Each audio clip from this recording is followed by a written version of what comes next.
And so he goes around, schools talking to advertising and stuff. And he went to one of my daughter's schools. Well, my daughter's school, actually.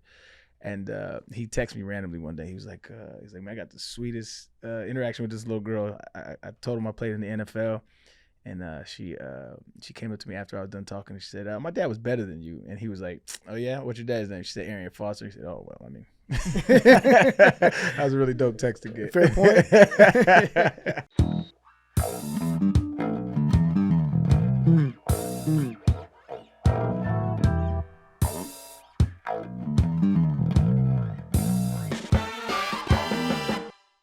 Today is Tuesday. It's July 28th, and today's episode is brought to you by Shady Rays. Quick question, guys. How are my Shady Rays basically the same quality as the $200 sunglasses that I used to buy? I'm not exaggerating. They feel every bit as premium as the expensive brands that I've owned. I'm going to go off script and just tell you how I see it because I spend my own money on Shady Rays. Sure, they send us a few samples to the office, but a couple months ago, I went on to shadyrays.com, and I bought about $200 worth of sunglasses for the summer, stocked up because it's summertime. I'm going to be traveling around. I'm going to be losing sunglasses occasionally. I'm just going to want to have them on me at all times. And Shady Rays has very affordable sunglasses that feel and act just as expensive as the big guys. If you drop them in the ocean, they'll replace them. If you knock them off the dock, they'll replace them. If you sit on them on the first day, they replace them. If you leave them on an airplane like I did, they replace them. The crazy part is they're premium sunglasses. They've got polarized lenses that cut the glare hard, durable frames, great hinges, great styles. They look sharp. They don't try too hard, though. So go to shadyrays.com. Get a pair.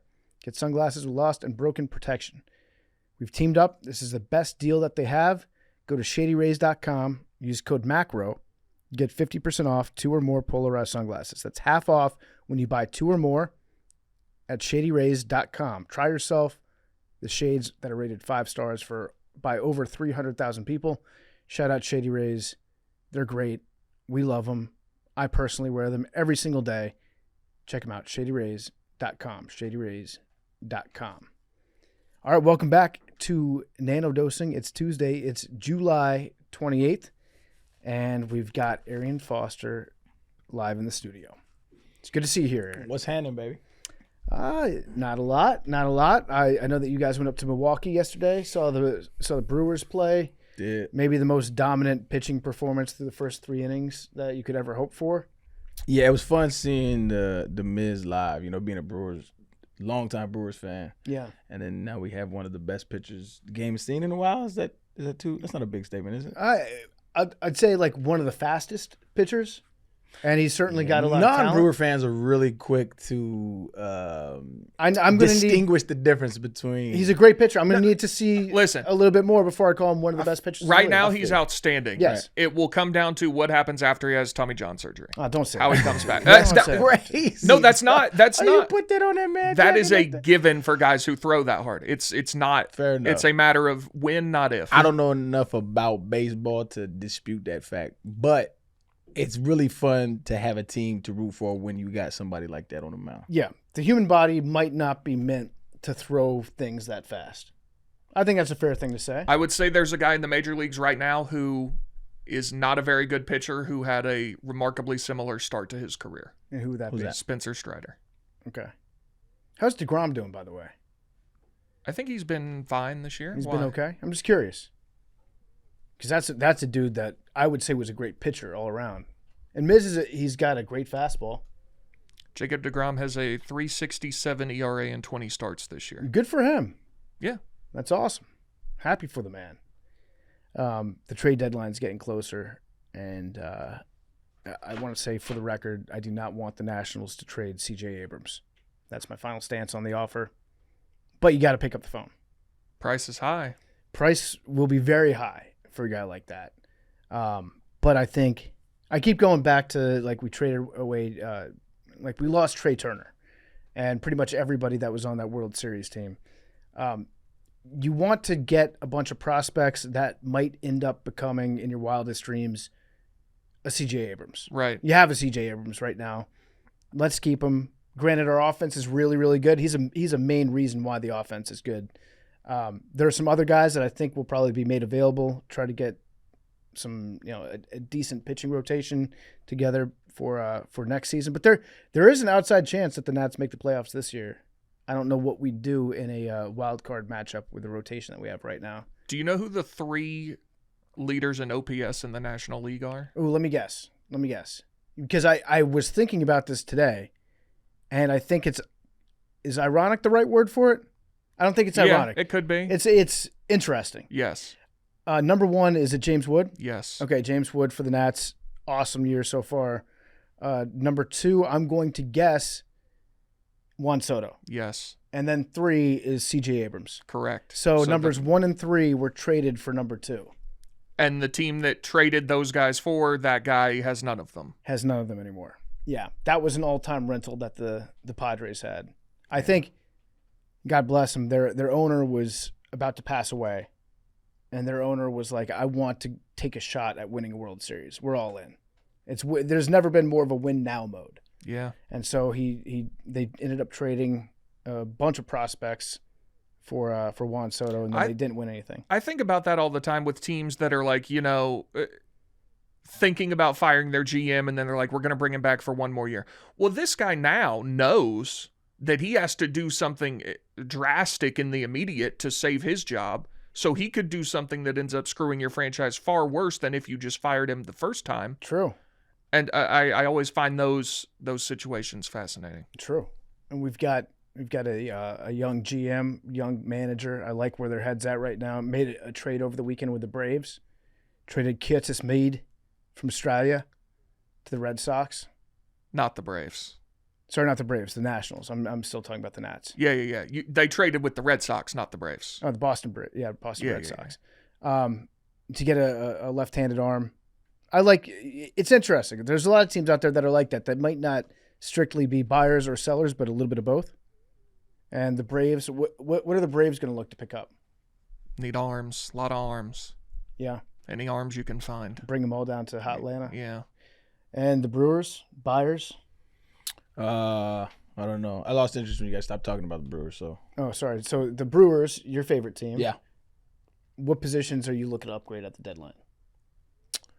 That's interesting. I think we could always use another stick, like a big stick. I think that's probably our biggest. Like our style of play is we chip away to death. You know what I'm saying? Singles, doubles. Small ball. Yeah, small. Is that what it's called? Yep. I think that's our biggest strength, but also that's what disappeared last year in the playoffs. So I think if I was them, I don't know, I would probably address that like a bigger hitter, like a big hitter. I know Yelich I think he's hurt right now, or they arrested him. He's always got something, that guy. That's my guy, though. Yeah. But that's what I would do. I don't know. I'm not a fucking GM though. There was a guy. He was a manager. He was a catcher a long time ago, but he was a manager for the Angels. He believed in small ball as a principle for manufacturing runs. His name is Mike Scioscia. So, I instead of calling it small ball, I call it socialism, which I feel like you would get behind. Absolutely. You're a democratic socialist. How old is Mike Scioscia now? Socialist. Got to be in his late 60s? 67. There we go. Have you been reading Fauci's diary? A little bit. I love that Fauci kept a diary. Like, what boys think I'm cute? Loves himself. Yeah, he does. He does talk a lot about himself. I have not looked into this at all. How did we get this? He released it? Rand Paul, right? Yeah, Rand Paul has it. And he found his diary. In an investigation into the entire COVID thing. And has Fauci said that, that's it's his diary. It's his diary, okay. It's officially his diary. And he keeps a detailed log because as all this was happening, he talks about the different shows that he was going on, talks about his meetings with the president. Okay. And at one point, he just talks about his day. He's like, I walked across the street and 2 people gave me a thumbs up. And I'm being asked to take pictures with everyone. And everyone thinks that I'm a great doctor and a great humanitarian. This is truly a very unusual thing that's happened. But he always talks about like the good. Like he gasses himself up a little bit in his diary. I mean, you're not going. Most of the diaries do that, no? If you find yourself in a position that he was in, where he's like going on all these shows and people are saying glowing things about him, and the president is meeting with him and telling him great things, that must be a little surreal at times. And he writes like an old guy like going through the internet for the first time. He's like, Yeah. and then I went on this show, and I'm told that there's millions of people that listen to it, and they said, "Good job, Dr. Fauci." Yeah, I mean, he went from like being a scientist, a good scientist, To a celebrity. to a celebrity scientist, and Yeah. now he's like, documenting that. I think I need to let me tap in on the Fauci files. We don't have too many scientist celebrities, so if you find yourself amongst that group, it's like, I guess you're right. I guess the most notable right now is right now is Neil deGrasse Tyson. Probably. Neil, yeah. Mm-hmm. What have you read in the diary, Big T? I just read some snippets. I do have here some word counts from the diary. Have you seen the word counts? Do you know how to do a search through the diary? No, I didn't go into the whole. How many thing. pages is it? It's a lot, because I'm curious if he talks about part of my take. I don't know about Pardon My Take. The word award appears 80 times. Hero 49. Okay. Instagram 36. Oh yeah. Bobblehead 23. He loved the bobblehead. Entries with the headed press 641. N95 appears once. Cost benefit appears once. School closure appears twice. Natural immunity appears twice. Okay. I need to. And here's my thing. If like his text came out, right, and he was texting his friends like, man, this is crazy. Like, people love me. Like, okay, that's, you know, you like yourself, but that's, you're telling someone else. This guy, who's keeping a diary, writing this stuff to themselves? I don't know. It must have been a weird time for him. Like, it's unusual, the position that he found himself in, right? That is true. He did seem to talk quite a bit about all the nice things people were saying about him. Oh, here we go. March 18th, 2020. Press conference. I was featured heavily in the presser. I did Fox with Laura Ingraham, Sean Hannity Radio, Barstool Sports Podcast. That's really in there? Yeah, part of my take is listed as Barstool Sports Podcast. Wow. Let's see what he says about us here. New York City and state are facing Sophie's choice regarding personal protective equipment. Had a phone call with Major de Blasio. I think that was probably supposed to be Mayor. He wrote Major. Do we have anything else about the podcast that he went on that day? What he thought about the line of questioning that we had for him? That's as far as he writes about us. So rather unremarkable. Barstool Sports Podcast. Could have been anyone. Could have been any of us. Yeah. So do we have any smoking guns? No. I would venture, yeah. Else that would be. He did. He wrote in his diary that the mortality rate was much lower than he came out and said publicly. And there was one other thing that he wrote in his diary differently than what he said. Mm-hmm. So there were a few things that he was knowingly lying about. I don't think that we're going to get any closer to finding out. He said the thing about the lab. He said that the wet market was clearly an amplifier. Is that what he said? That it wasn't the source? The source, but an amplifier. I believe that's what it was. Yeah, so but I don't think that there's anything new about the origins of the virus, right? Not, you know, I mean, it's his diary. It's not concrete evidence. We're never going to find out exactly what happened. Oh, here we go. Fauci's newfound fame can be partially attributed. Oh, this is just an article from. They included the entire text of an article that was I think, distributed by the Associated Press, where they do mention Barstool, but that's not actually in his diary. He's gone on a Barstool Sports podcast, chatted with basketball star Steph Curry, blah, blah, blah, blah, blah. It's very funny because, like, Fauci, I think we can look back 2026, if you associate yourself with Fauci, generally regarded as a lib. Fair, Big T? Yeah. At the time, Fauci was a Republican. He had served under many Republicans. I got the request for Fauci to come on from the office of the Vice President, Mike Pence. Wow. So this was not a lib thing to have Fauci on the show at the time. It was like, this is the office of the Vice President. And I was like, and somewhere in my head, I was like, first of all, it was very high when I got the email, and it freaked me out because I was like, if the Vice President's reaching out to us to try to get a scientist on our stupid sports show, this virus sounds like it's very scary and we're all going to die. And I was like, for my country, I'll have to have Fauci on. Here's the quote from January 26, 2020 of Fauci's diary. It now appears using epi data and genomic data that the first infection was in early December and was not connected to the market. The infection spread among people weeks before the Chinese reported that they were dealing with a new infection, and that gave the virus time to establish itself in multi-generational spread. Now we know the market was not the source, it was the amplifier. Okay. Does he say what the source is? No. Not, at least not in this snippet. Yeah.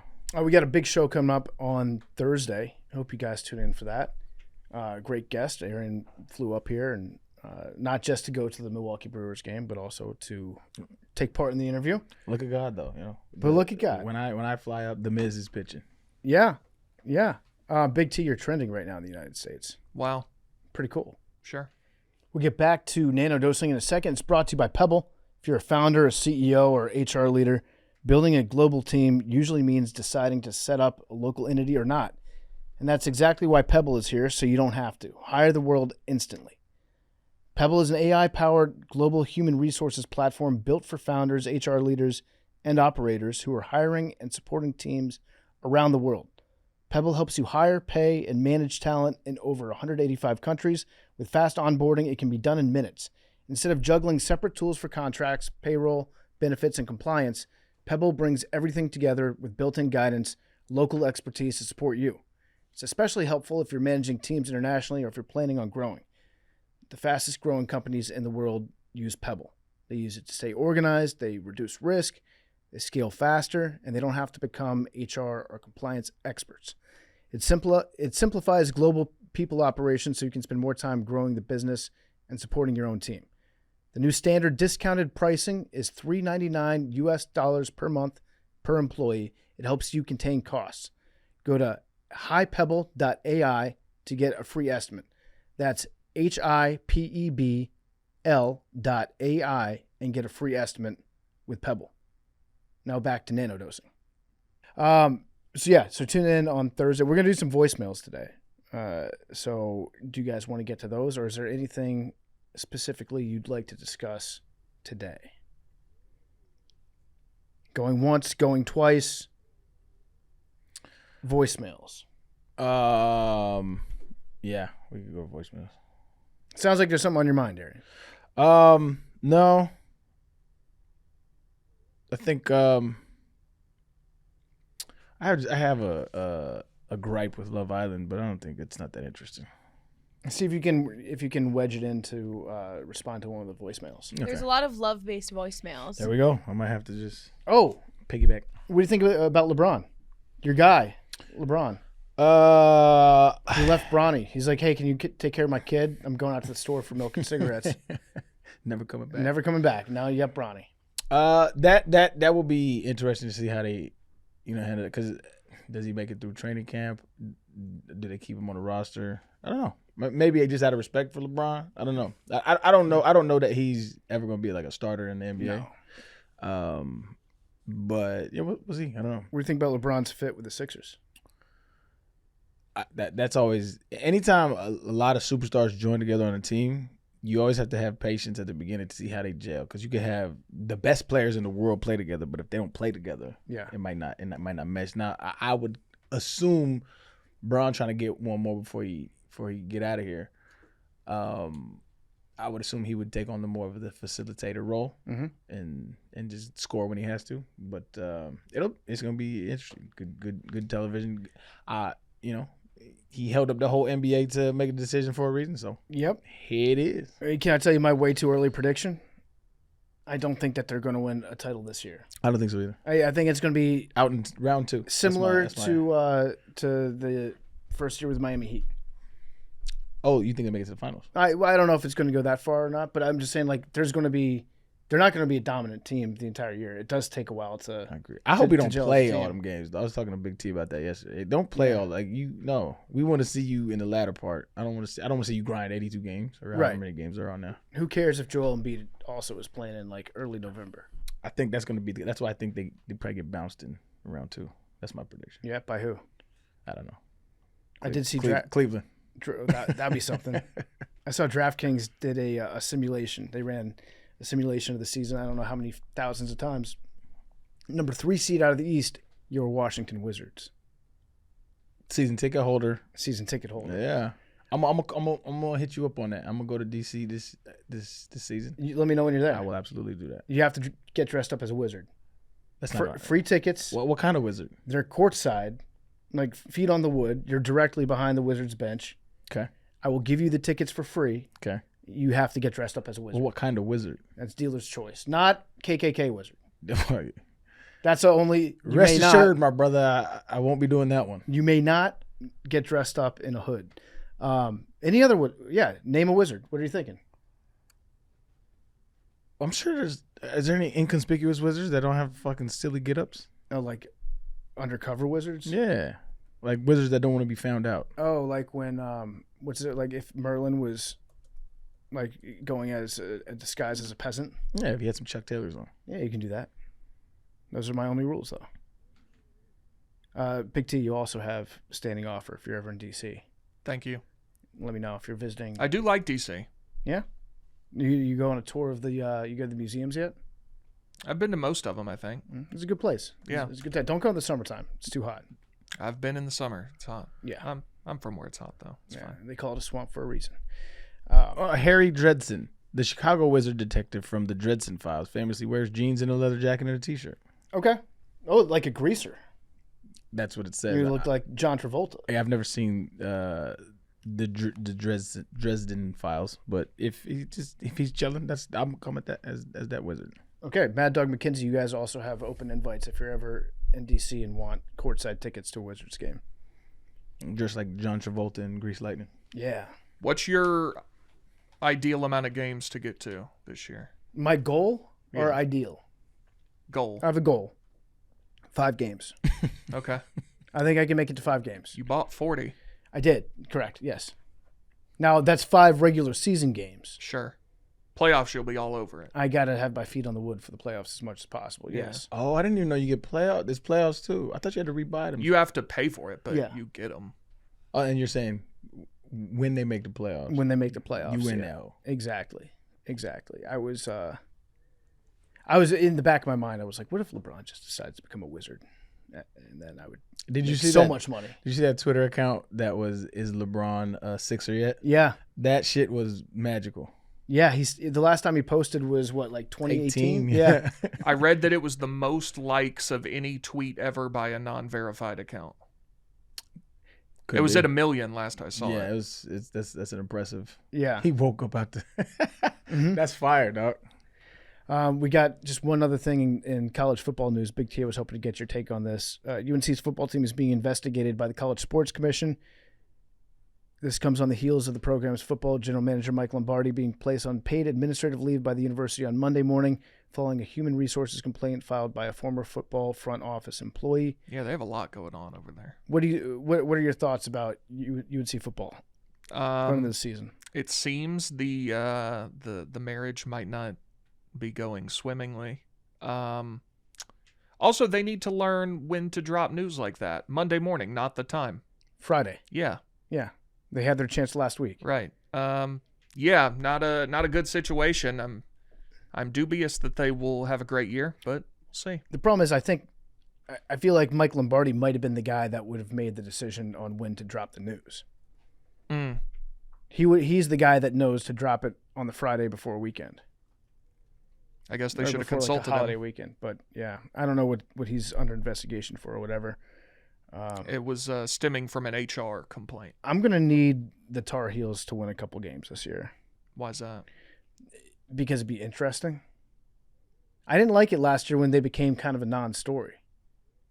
And got Bill Belichick coaching a college team. I would like for them to be, like week in, week out, I would like for them to be a threat to win a few games. Yeah, I'm not seeing it. Maybe not. And then we got Big Ten Media Day. It's really all week here in Chicago. Yeah. I don't even know who's in the Big Ten anymore. Who's in the Big Ten? Everyone that used to be, plus Maryland, Rutgers, Washington, Oregon, USC, UCLA. Damn. Mm-hmm. Okay. A lot of teams. And the pack. What happened to the pack? Doesn't you- exist. doesn't Well, exist at they're all. trying to rebrand it now. They're putting some, like I think Fresno State is in the Pac-12. There were only 2 teams last year. Yeah, it was Washington I remember State y'all and saying Oregon that. State. The 2-pack, yeah. Now it's Fresno Wait, State. so Oregon's in joined, the Big Ten now. Correct. So does the Civil War mean less now? I think they still care, but you can't call it that anymore. By the way, What's it called? I forget, but they're They not. rebranded. They the Civil don't War? call it the Civil The War. War of anymore. Northern Aggression. I don't think they call it that either. No. Boise State, Colorado State, Fresno State, Gonzaga, Oregon State, San Diego State, Texas State, Utah State, Washington State are now in the Pac-12. That makes sense, actually. Those group together better than USC and Oregon. Yeah, that's pretty much most of the old Mountain West, I Yeah. guess. You're mad at that. Where's New Mexico? Conference USA? Because they were in the. Is that right? What was that called? Or It was the WAC, and then they moved to the Mountain Are West. they in the Mountain West? They were in the Mountain West. I don't know if they are now. I think New Mexico State is in Conference USA. New Mexico is in the Mountain West. Yeah. New Mexico was in the Mountain. I don't know what it is now. Shout out Brian Urlacher. That's right. Shout out to Brian Urlacher. Put a bill on him. Nice. Yeah. I have a Brian Urlacher New Mexico jersey. It's word? pretty sick. Yeah. Have you thought any more about what to do with the jerseys? I have not.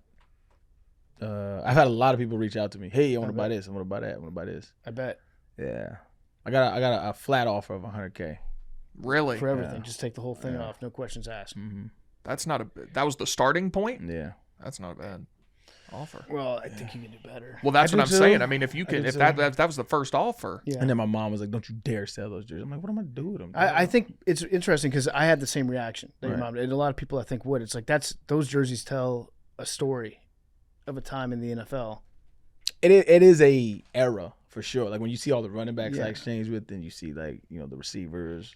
It was a time for sure. It's an era. Where I'm at in my head with it, Arian, is I know that you're not a big like memorabilia guy. Definitely. Like the physical reminders don't mean as much to you as the actual memories, all that stuff. Brother, those are fading too. But I'm thinking like there might be one time in your life, maybe 30 years from now, when you want to look at those. And it's like I feel like I have to protect your ability to do that in 30 years when you feel, oh, let me go show my grandson like the jerseys that grandpa got when he was in the NFL. I want to protect your ability to do that if you ever even have the smallest inkling. So that's where I'm coming from. That's why I don't want you to sell them. I feel that you're protecting my lineage. Yeah. I appreciate that. Might be nice to see grandpa's jerseys. Could be the idea. Odds are he ain't gonna give a shit about it. Just like my kids don't even give a shit about it. One day in They're too close to it, though. That's true. That could be, yeah. One day in school, like your grandson's going to have a classmate that's like, my grandpa could beat up your grandpa. And he's going to be like, actually, no, that's not true. Let me show you my grandpa's jersey collection. Let's tell you that story. How many Ray Lewis jerseys does your grandpa have? Son? Let's tell you that story about Martellus Bennett. He was speaking at, he's done amazing things after he retired. He like art, what is it called? Animated, a whole animated kids series show. He's like done all kind of artistic shit. And so he goes around, schools talking to advertise it and stuff. And he went to one of my daughter's schools. Well, my daughter's school actually. And he texted me randomly one day. He was like, man, I got the sweetest interaction with this little girl. I told him I played in the NFL. And she came up to me after I was done talking. And she said, my dad was better than you. And he was like, oh, yeah? What's your dad's name? She said, Arian Foster. He said, oh, well, I mean. That was a really dope text to get. Fair point. It was dope. If you sell those, though, you owe Gerard Mayo whatever he got fined for giving you that jersey. No, fuck Gerard Mayo. That's my guy. But no, hell no. That was He stuck his neck out for you. He did actually, yeah. Because apparently they don't really do that. They didn't. I don't know what they do now, but they didn't really do that much. He took on Belichick. He did. Belichick and Kraft. He said it was coming from the upstairs. Yeah, you owe him whatever he got fined if you do He'll that. be all right.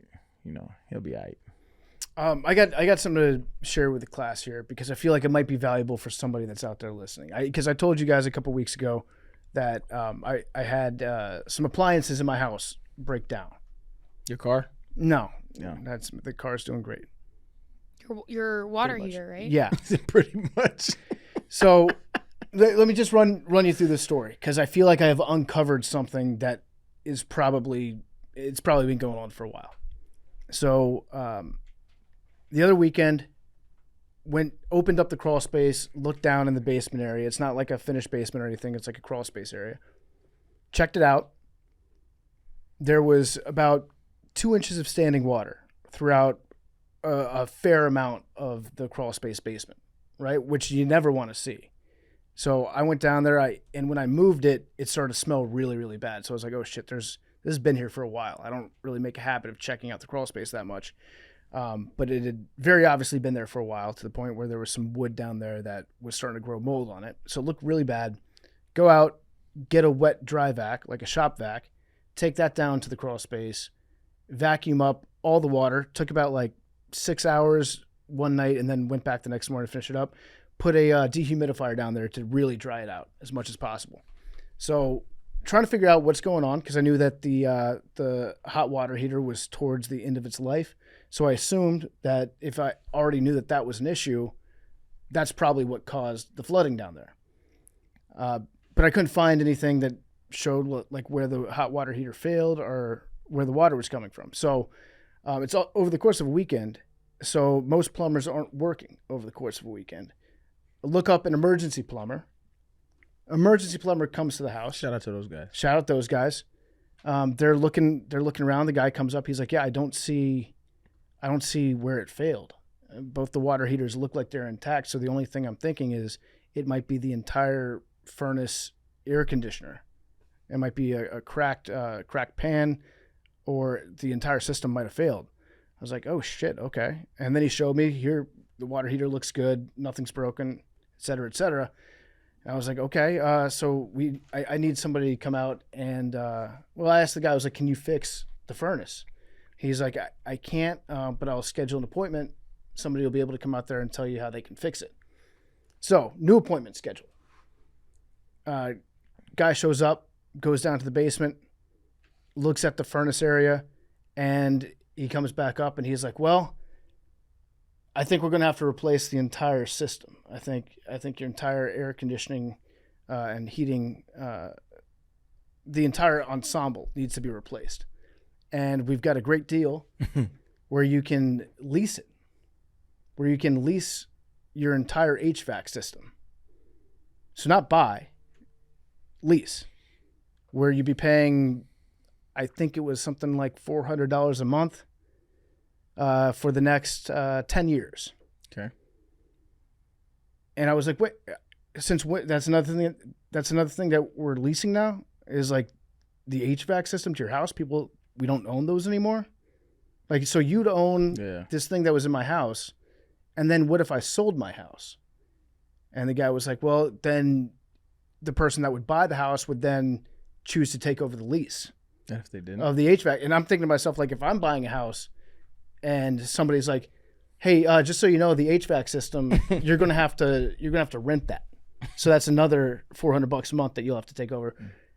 If I was getting a good deal, I'd be like, wait, since when do we rent HVAC? Like, that would screw up the entire sale of the house, I would imagine, for most people.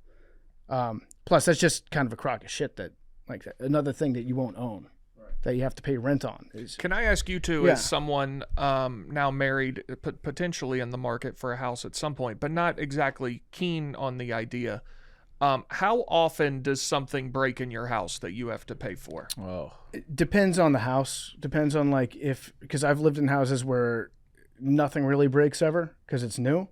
And then if it's old, if it's like over 10 years, there'll be something that goes wrong. Like monthly, quarterly? I would say quarterly is probably more. Mine was, I think, 17 years old, but I did a complete overhaul, so I have a new AC, a new air. I just redid the whole thing because I didn't want to move, which I probably should have just moved. But so it's in good shape now. New systems, all of that. But it's always something. It's always, like my urinal stopped working one time. I had to call the plumber out. I don't think most houses have those. I love that he's got a urinal. Yeah, it's pretty cool. I ain't gonna lie. The vents. That's one thing that I'm probably horrible at, and we're all gonna get mesothelioma one day. Is I'm bad at changing the vents. The filter and shit. Yeah, the filters. Yeah, I'm bad at that. I could barely be better at that. Just little shit, especially if you have children. That makes it way worse. Shit will always break. And then a brand new fucking. Yeah. dog will always break and tear things. But as far as like, yeah, something's always gonna go wrong. It's since I had the new, the revamp of it, like the remodel, it's been better. But I think you definitely plan for it. Shit's gonna go wrong. Yeah, I would say, once a quarter, and some of the stuff you just kind of ignore. That's true. Right. We call those broken windows in our houses. Yeah. So like, like those abandoned buildings have broken windows. After a while, it becomes a part of things that you're okay with. Yeah. So quarterly, you're looking at what, like a $1,000 deal? No, I don't think. No, I don't think that. It's small things. It'll Okay. be like a 200 here, a 300 here. No. That's fine. This furnace, AC, HVAC, that's a big deal. That's like Right. one of the most expensive things that can break down in your house. So A pool. I got a pool. Yeah. Shit. Now that shit'll. Something always wrong with that shit. Yeah. I would Something never have always a wrong with pool. that shit. But it is a what's something that brings people together? What's that called? Community? It is an Attraction. amazing attraction. Yeah. So we do like, pool parties, hot tubs. When you have a long day out the course, or if you have, I don't know, if you feel like working out and shit, that hot tub Mhm. that could save you and change your life. You have an outdoor hot tub, Outdoor hot tub. and you go out there in the summer, Oh yeah, it's amazing because the pool be hella cold, right? and so just for a little change of pace, you get in a hot tub. Then it gets clearly too hot. You know that feeling when you dip in a cold pool. Mhm. You get to have that again. It's nice. Yeah, there's a lot of advantages to buying a house, but if you get stuck with a lemon where everything's breaking down, it does become like a second full-time job that you have. Never heard of a house being called a lemon. Yeah, you got to make you get off work and then you just start making phone calls to try to fix everything that's going wrong at your house, Trash, and then that becomes like your second job Pretty trash. every day. Yeah, that's exactly what I'm trying to avoid. Yeah, you want to avoid that at all costs. And what I went through with this thing was the guy came to the house and was like, "Yeah, you can rent the HVAC system from us. It's going to cost you $40,000 essentially." I had to do the math for him because like you're trained to say like $400 a month, and then I was like, "Wait a second, so that's going to be blah blah blah blah blah, like close to $50,000 that I'll have to pay for this thing." And then I found out that the guy that was out at the house was not a repair person that the emergency plumbers said that they were sending out. He was just a sales guy. So he was trying to close the deal. Wait, so did you even get your shit checked out? Yeah, so the first guy that came out, Okay. he was there to diagnose, right? Got you. And then he diagnosed it, told me it doesn't look like this, it looks like that. Then the second guy that came out, he was the sales guy that was like, okay, this guy's got a flooded basement. We can probably get him to sign up for this leased HVAC system. That's tough. So then That would make me mad. So then I was like, okay, well, tell you what, send me an option on what you can do to repair the problem with the current system as opposed to installing a brand new one. And he didn't really want to do that.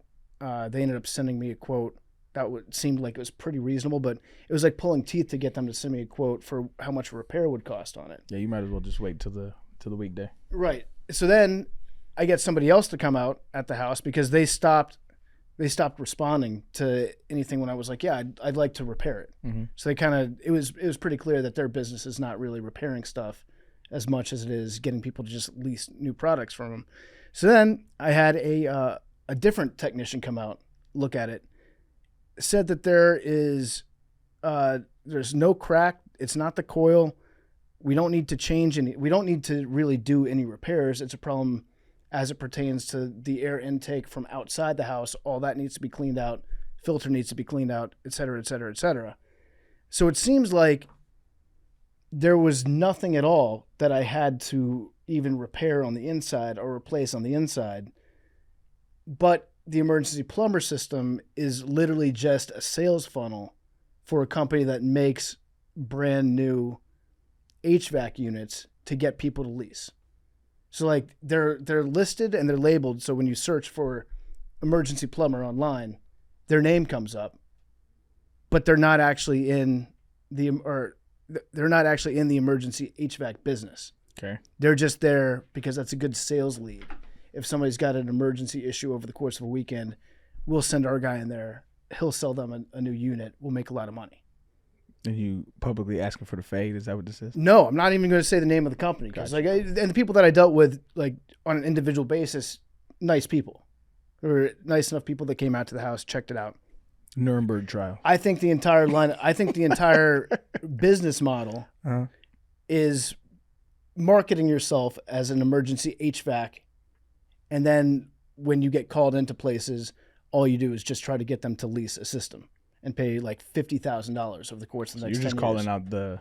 I think it's a new model. So my bottom line is, if your HVAC system breaks over the course of a weekend and you can wait till Monday, wait till Monday and then call a local person, somebody that you know, beware, and then get them out there. Yeah. Beware of them, because I feel like they probably make a lot of money on that. Because if your shit's flooded, people will pay whatever it takes to get rid of the problem in that moment.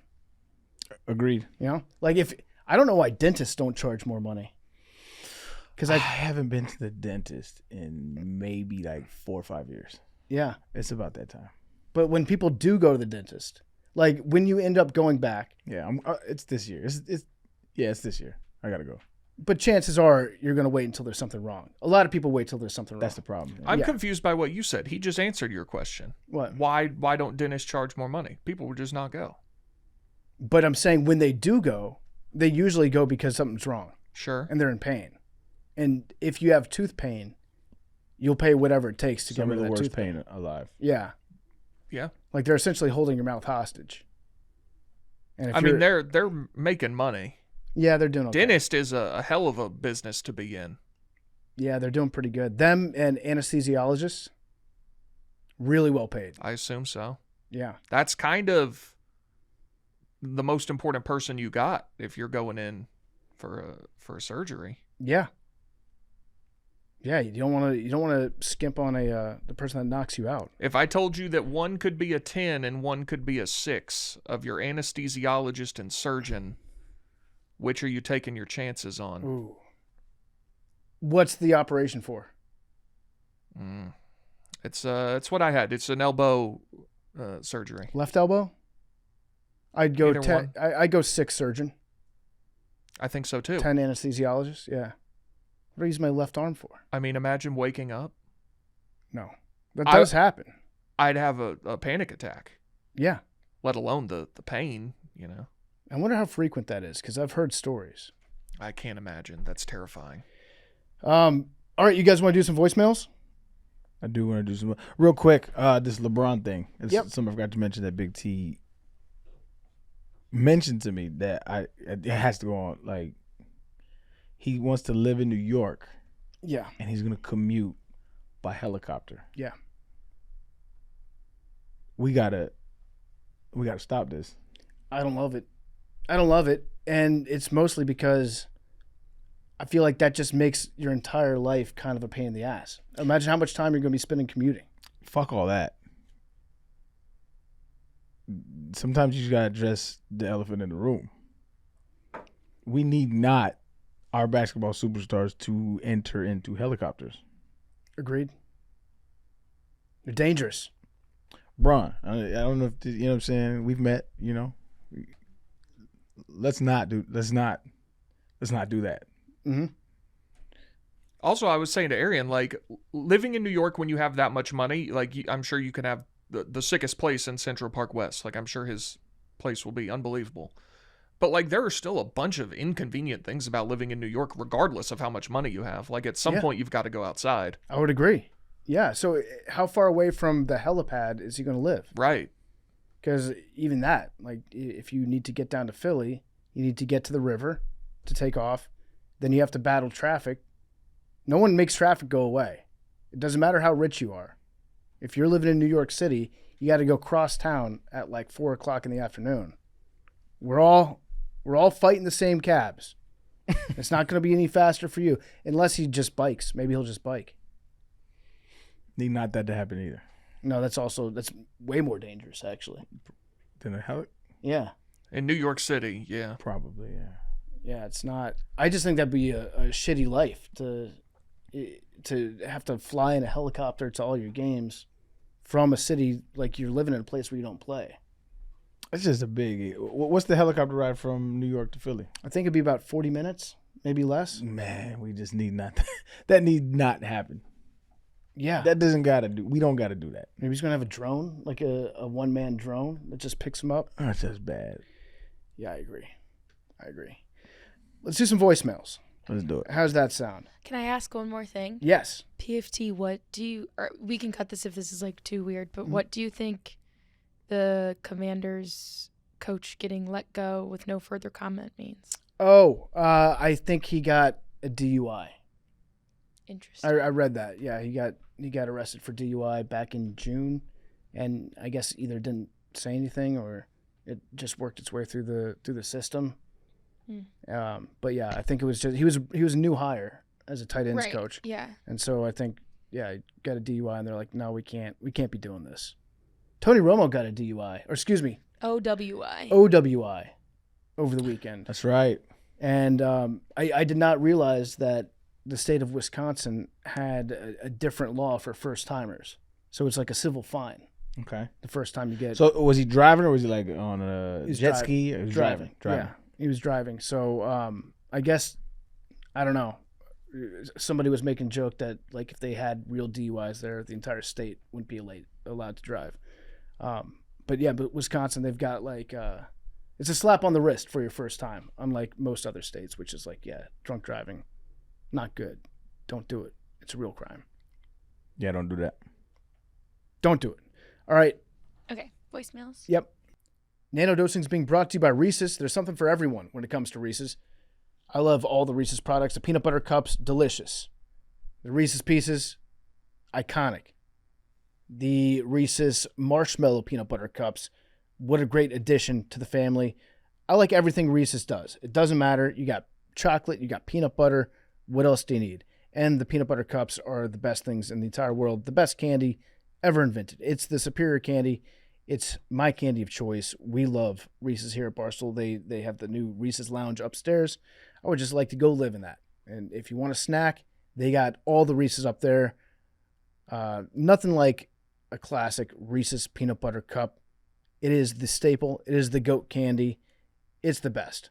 They don't, listen, Reese's, like I say, they don't need to advertise with us because they sell themselves. I'm very glad that they do. It's the best candy in the world. They're the official candy partner of Barstool Sports. Go get Reese's wherever you shop. Check them out. It's Reese's. And this episode is also brought to you by Part of My Cheesesteak. If you're watching the game, if you're working late, or if you're too lazy to cook, there's only one call to make, Part of My Cheesesteak. We're talking thin sliced steak, melted provolone, mouth-watering cheese sauce, all loaded up on a perfect toasted hoagie roll. It's a legit heavy hitter cheesesteak. If you really want to do it right, grab the Big Cat Combo, where you get cheesesteak, you get fries, you get a drink, brand new chopped cheese combo. It's a complete meal. Game day, they got you covered. Late night, they got you covered. Stop overthinking dinner. Get Part of My Cheesesteak right now. Use code AWL. Get free delivery. partofmycheesesteak.com. What's up, Macrodosing? This is Pete from Walla Walla, Washington.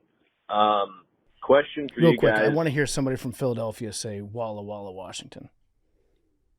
Is there any way that we can make that happen? Get Connor Griffin in here. Well, Oh, he doesn't have an accent like Walla that. Walla, Washington. How would they say Washington? How do they say like Wawa? Yeah, Walla, Washington. All right, back to the voicemail. Sorry. My wife is recently started to get into baseball. We're big Mariners fans. And so just on this last broadcast, they had their first-round pick. Asked a bunch of questions, and she was really excited. And I was like, I wouldn't be super excited yet. And she asked why not. And I kind of went into how difficult it is to get from the minors to the MLB, and kind of went over the different salaries. Looks like you make about $31,000 to $40,000 a year until you get into the 40-man roster. So that brought up the question: how long would you stay in the minors until you just up and quit? You hear those stories of guys that stay in the minors for 10, 12, plus years, and then finally they make it to the big leagues. But that would be pretty tough to make it all that way. So anyways, just curious. I think I'd probably be somewhere around 4 or 5 years and then be done after that. But anyways, stay beautiful. That's a good question. I love the stories about guys that have played in the minors for like 7, 8 years, never got a chance, and then it finally pays off for them. Because that's the thing in baseball. It's like you're going to ride the bus. Life is not going to be glamorous. Whereas if you're in the G League, I'm sure you're still having a pretty good time as a basketball player. But if you're playing minor league baseball, a lot of times it's not it's not an easy go. I think the answer it's dependent upon what your signing bonus is. So I'm looking at the Mariners draft picks. They drafted Ace Reese, 24th overall. His signing bonus was $3.5 million. He's got some leeway. If things don't go right, he can tough it out a little more. Now, if you're drafted in the 18th round and you have a signing bonus of $1,000, now you can't afford literally to toil in the minors for as long as maybe you'd want to. Mm-hmm. I wonder what the longest anyone's ever spent in the minor leagues is without getting called up. The Braves had a guy a year or two ago who had been in the minors it was well over a decade, I think, and had never appeared in the majors. And they got him up for a couple games, and he got a hit. And according to the search, John Lindsay spent 16 seasons in the minors before debuting with the Dodgers in 2010 at the age of 33. That's crazy. I'm also seeing Mike Hessman played 19 seasons in the minors. I know that name. And has the all-time record of 433 minor league home runs. That's where I know that name from. He should be in the Hall of Fame. I mean that. He was in part of the Atlanta Braves organization. Oh, really? If you've been in the minors long enough to hit 433 home runs without making it to the big leagues, that you love baseball more than anybody on earth. Yeah. You are truly like the biggest fan. You must be married to the game. A lot of it probably has to do with your home situation too. You clearly don't have kids. If you're single, no kids, you could probably stay in the minors for a long time. If you're married, I think even the most ride or die spouse at some point would be like, "Come on, dog. Can we buy a house somewhere? Like, is that okay?" And by the way, that's back when guys were not making $40,000. That's a very recent development. Those guys were making $10,000. Yeah. Yeah, you got to love baseball to do that. Joe Strong, 16 years after being drafted before his major league debut. He appeared for the Florida Marlins in the year 2000 at age 37. His path took him to Japan, Mexico, China, and then back to the U.S. The guy that they made a movie about where they had Quaid. Dennis Quaid played him. His name, don't say his name. It's the movie is called The Rookie. He plays for the Tampa Bay Rays, and his name, it's the same name as the former University of Miami baseball coach, but I believe they're different guys. And the name is nobody's. What's the first initial? J. I can see the movie. He coaches the Owls. That's the high school team. They're yellow. Tell me about the phone call.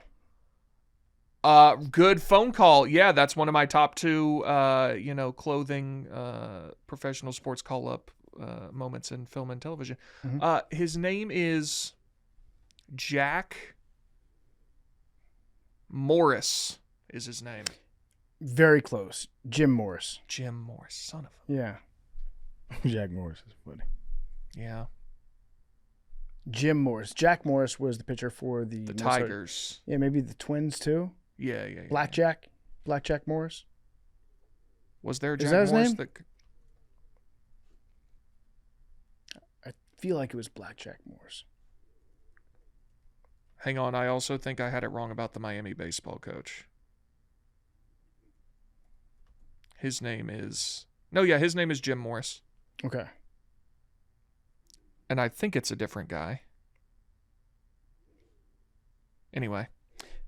But yeah, you have to be very committed if you want to be a minor league baseball player for any period of time, really. I can't imagine the food situation's very good either. Yeah, guys always talk about that. They say when big leaguers come on a rehab, they buy food for everybody, and that it's way, way better than what they usually get. Do they still do buses? Oh, yeah. The whole team does the bus? Yeah. Yeah. It's interesting that the NFL doesn't really have an equivalent that's taken shape yet. A farm club? Yeah. I mean, they've tried with the UFL. College. It's college football. XFL. Obviously, which is why the NFL pisses me off when they go out of their way to ruin the college football calendar, and the college playoff has to be on all the... Like, you get this ready-made labor force that you have to spend no money developing. Training, yeah. And they have media exposure like built in. Like it's the greatest thing the NFL could ever get, and they still go out of their way to fuck college football. Yep. Also, Roger Goodell is going to get a contract extension. So, congrats to him. I think he's going to make about $40 million a year. He's already making $40 million. He does a good job of his job. I'm not saying that his job is of great importance to us as a society, but he does a very good job in terms of making the owners happy. And that's literally all he cares about. Bottom line, baby. Yep. All right, next voicemail. Oh, I'm sorry, $64 million for Roger Goodell. Boy. Yeah. A year? Yeah. Yeah. U.S. Yeah, he's got incentives and stuff that contribute to but $64 million a year. God damn it, Roger. It's a hell of a gig. That's a great job. It's a hell of a gig. How does one become NFL commissioner? You know, I have a prediction. I think Bobby Wagner is going to be NFL commissioner. That's my dog. I think, yeah. I mean, that's the best. I think that's what he wants to do. It would be. Why would the owners want a former player? He will be a former player, yes, but he will also he's signaling a little bit that he'll play ball.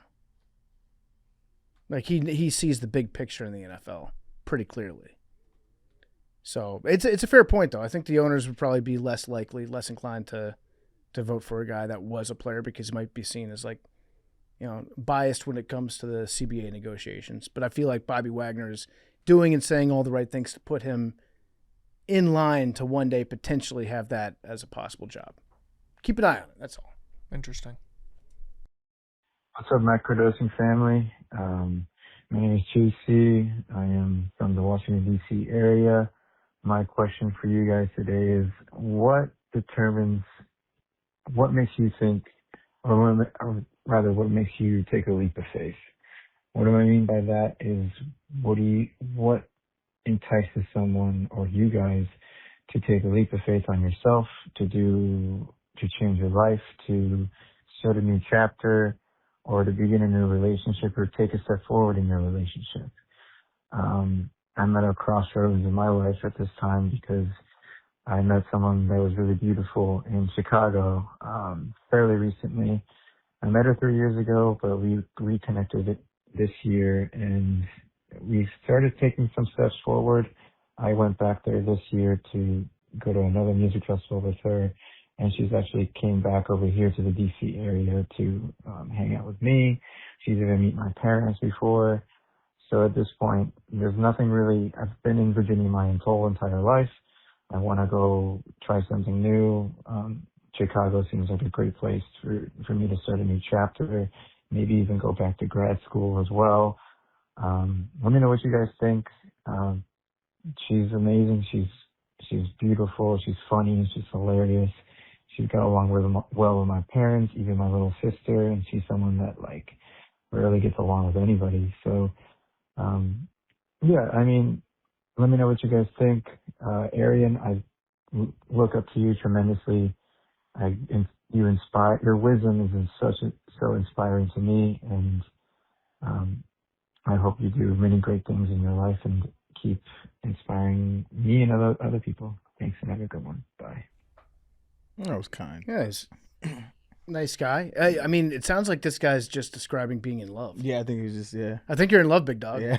Embrace that shit. Yeah. Yeah. Congratulations on Yeah. being in love. The first time he described her, he said she's relatively beautiful. I think he said. But then he circled back and said she was beautiful. Yeah, he didn't want to sound like a simp. Yeah. But then he was like, fuck it. You know what? I'll say she's beautiful. I'll say she's beautiful. She likes my family. They like her. I'm willing to change my life for her. Yeah. It sounds like he's in love. Yeah, it sounded he was like, yeah, I'd love to move to Chicago, like do this, that, and the other. Like I don't know what it. He's like, what entices somebody to take a leap of faith like that? That's a big change for him, I'm guessing. But he was saying like he wants to. Yeah, I mean, I would say. Sound like he just wanted somebody to tell him to do it. That's what you looking for, affirmation or validation. Okay, for your decision, you sound like you've already made. But he also kind of sounds like he's like bragging a little bit about not in a bad way. I'm saying like he's excited. Yeah. So excited to the point where he's calling up a podcast to Yeah. tell us about the situation. Yeah. Because he's excited, and I think that's the answer to his question. It's like if you're excited about the possibilities that are going to happen in a new city and about the opportunities that might open up, Yeah.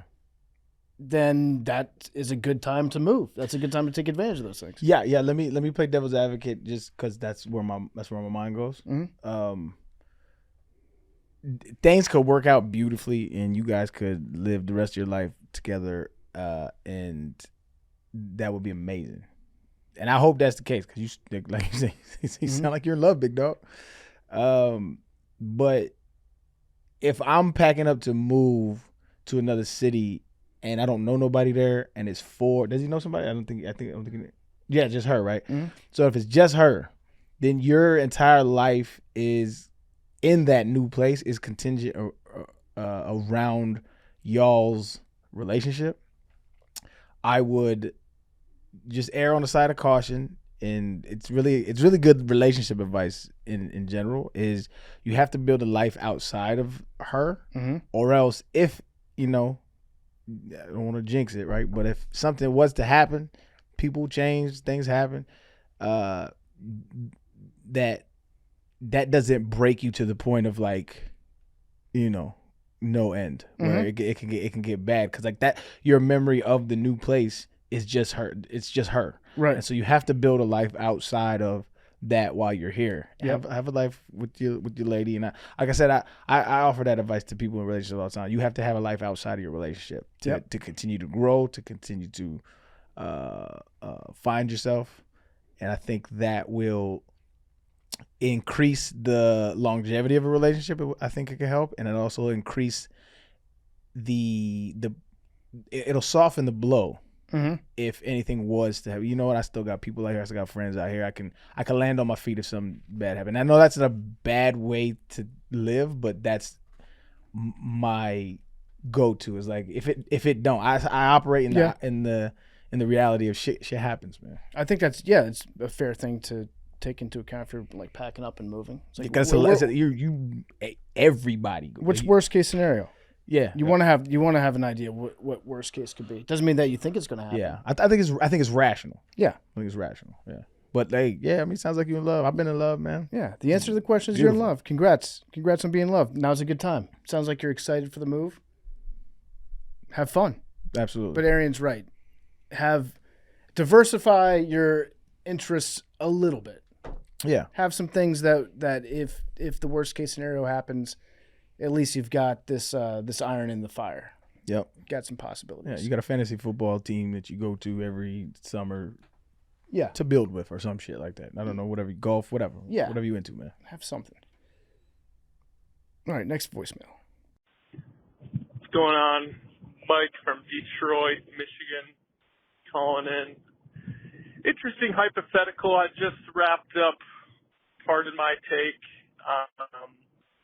and was thinking, as Big Cat was talking about his Cubs losing to my Detroit Tigers in extra innings on his 50-50 raffle night, what is the most disappointing sporting event you've ever been to in person, whether that be, a playoff game that was super hyped and your team got killed, or, for me, it's definitely going to be, and this might be a little recency bias, but I went to game 1 of the NBA first round playoffs. The Detroit Pistons were, of course, the 1 seed, and we lost at home to the 8 seed Orlando Magic.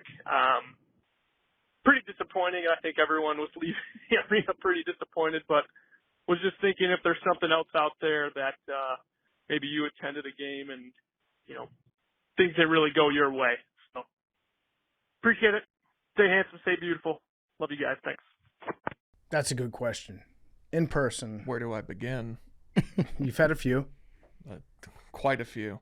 The one that immediately comes to mind is because disappointing, like I've been to a ton of bad losses, but in terms of like real disappointment, like everything built around it was 2015 My first game in Neyland Stadium of my freshman year at Tennessee we played Oklahoma. And 15 was the year that, like, Butch Jones, that was what he had built to. Everybody's like, this team's going to be really good. And it should have been. We had Alvin Kamara and Josh Dobbs and Josh Malone and Jawan Jennings and on, bunch of NFL players. And we played Oklahoma at home. That was Baker. And we were up 17-0. And I mean, the paint was shaking off the building. I've never experienced anything like it to this day. It was the most unbelievable atmosphere at a game I've ever experienced. And we lost in overtime. It was devastating. That's still a good game, though. It was an incredible game, but it was like, and then from there, Butch's tenure didn't, just kind of kept going like that. Yeah, so.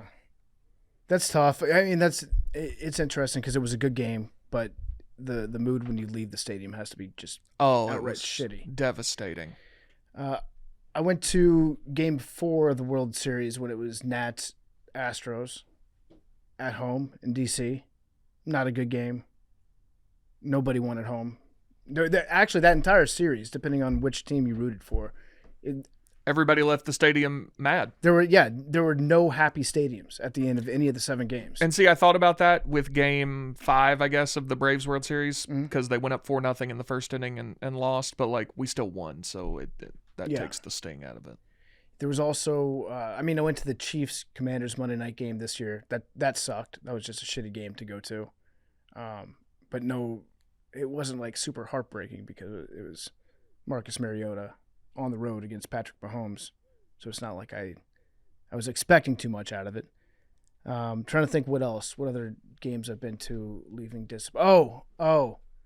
7, was it 2010? It might have been 2010, maybe 2011. Forget the year. It was Caps Penguins Game 7 in D.C. I felt like this is the year that the Washington Capitals finally win the Stanley Cup. And then I believe we lost like 7-0 in Game 7. Mopped. That was a very shitty environment. Yeah. That was pretty bad. Yeah. I don't know that I've ever gone to any. I've never been to a pro game until I was in one. But being in one, the most disappointing game I played in was the 2012 playoffs. I think that was we had, I think maybe the best or one of the best records in the league at the time. And then we had a real good game against the Bengals, first round of playoffs, second rounds we get mopped against the Patriots when we felt like we had the better team, and I think we did. But we got mopped. And that was against who? Tom Brady and the Patriots. Oh. Mopped. On the other end of the spectrum of disappointing was a few months ago when I went to Tennessee, Michigan in the Elite Eight, our third straight Elite Eight. And, like, we knew we weren't the better team, but, like, you talk yourself into, like, 4 minutes at a time. Like, and we just got absolutely boat raced, just dismantled. And just sitting there with Blutman, which was funny, was just a nightmare. Does it ever make it any easier that the team that beat you goes on to win it all? Yeah, they were the best team. They were way better than us. But no, it doesn't. Not for me. So the Patriots won the Super Bowl that year, right? I don't know that they did. I know we had it. Was it the year before? Did Baltimore win it that year? No. I think Baltimore won it that year, didn't they? You said 12? Yeah, so it would be 2013. Was 12 San Francisco, Baltimore? I think so. Yeah, because the Falcons lost to the 49ers in the NFC Championship game. I believe so. Yep. Another game that they led 17-0. Yep. And then that's that was the Flacco year. We felt like we were probably the better team in the AFC. We had beat Baltimore that year, 2012, like 40-something to 8 or something. We mopped them. And so we felt like we gonna get to the Patriots and we gonna see Baltimore again and we gonna handle our business and and none of that happened. No. Yeah. I'm always with the mindset that if you lose, you might as well lose to the team that goes on to win it all, because then you could be like, we're the second best, really. Yeah. I don't even think that. No. L is a L is a L. Yeah. Well, I'm a loser, so that's true. Yeah, a glimpse into my mindset. Under the Michael Jordan said, it's because you've never won nothing. Yeah. That shit stung because I've never won anything. What's the biggest thing you've won? Little League championship. That's it? What about high school? I bet your high school team was nasty. No, we was all right. We was the hood school that had all the skilled players, but no interior linemen. Yeah. SEC East. Is that what it is? You want an SEC East? Yeah. So yeah, we made it to the championship. No, we made it to the game to go to the championship, and we got waxed, like whacked. Yeah. But silver lining for me was my last high school touch was like a 70-yard touchdown. That's And pretty so, nice. It was like in the fourth quarter we was getting, and I was like, and they was like, yo, this is your last play. So I literally like got the ball and they was all right there, and I kind of just did my thing and just ran all the way. It was like, in those days you could probably score whenever you wanted to, really, like that. Have you thought about how many people out there must have like an Arian Foster story? Like they talk Good about or bad, yeah. their high school football career, and they're like, at one time, I played against Arian Foster, Probably, yeah. and you probably like gave him 250 yards. Oh, that reminds me. I got Little League in Albuquerque, New Mexico, called YAFL, Young American Football League, and they reached out to me to like send a video of like my experiences of I guess they're having like I think their 50th or something like that, and so they wanted to reach out to like former players, and I think I was one of the better ones that played. So yeah, I got to do that. Reminded me. Do you know how many yards you had in high school? No, but I only played 2 years at San Diego. I played the other 2 in Albuquerque. I was asking because we played a guy named Jalen Hurd when I was in high school. Who was Hurd. He he played went for Tennessee, didn't he? He went to UT. He was Yeah. the #1 running back in the country. He got hurt in the NFL, and I don't think really ever played. But I'm looking at his 2012 numbers. In 2012, which is the year we played him, he rushed 317 times for 3,357 yards and 43 touchdowns. Yeah, you know pretty quickly who's gonna be a dog at the next level. Like I think my senior year, I started the season with like 320 yards, 220 yards, 220, something like that, something crazy. Your senior year, you had 2,093 rushing yards, according to Wikipedia. There you go. How many touchdowns? 24. Wow. In addition to 6 on kickoff returns, so 30. That total. is true. Yeah, Did you ever ask for a break? I didn't play defense that year. They wouldn't let me. Mm. My coach was like, That was nah. probably smart. Yeah. Did any colleges recruit you to be like a safety cornerback? No, I didn't play defense my senior year. He asked me to play. R.I.P. Dennis Pugh, my head coach from high school, Mission Bay. He asked me to play quarterback that year. And looking back, I probably should have did that shit. But I had a conversation with my dad, and he was like, "Well, you're getting all these looks for running back. Switching up. You don't know that." And at the time, it's like, yeah. I mean, looking back, the way colleges recruited you back then was like, we're giving you the opportunity, so you need to make this decision. You know what I'm saying? It was more like that, and they kind of like they punk you. Whereas like if you was an athlete, you gonna get a look. Could you throw? Could I throw? Yeah, you can throw. You steady testing my athleticism, I- and it's crazy. You were outstanding running back. outstanding running back. I didn't know if you could throw. And my claim to fame on that is we were at the Pro Bowl. I think I've told this story. But yeah, it was at the Pro Bowl. It was me, Chris Johnson, and I believe Maurice Jones. No, Jamal Charles.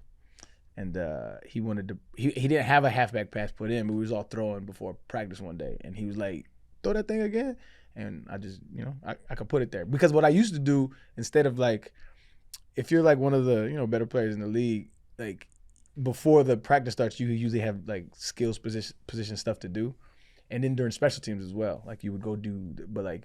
I would just kind of do whatever I wanted to, and so I would go throw with the quarterbacks, and I used to get with him.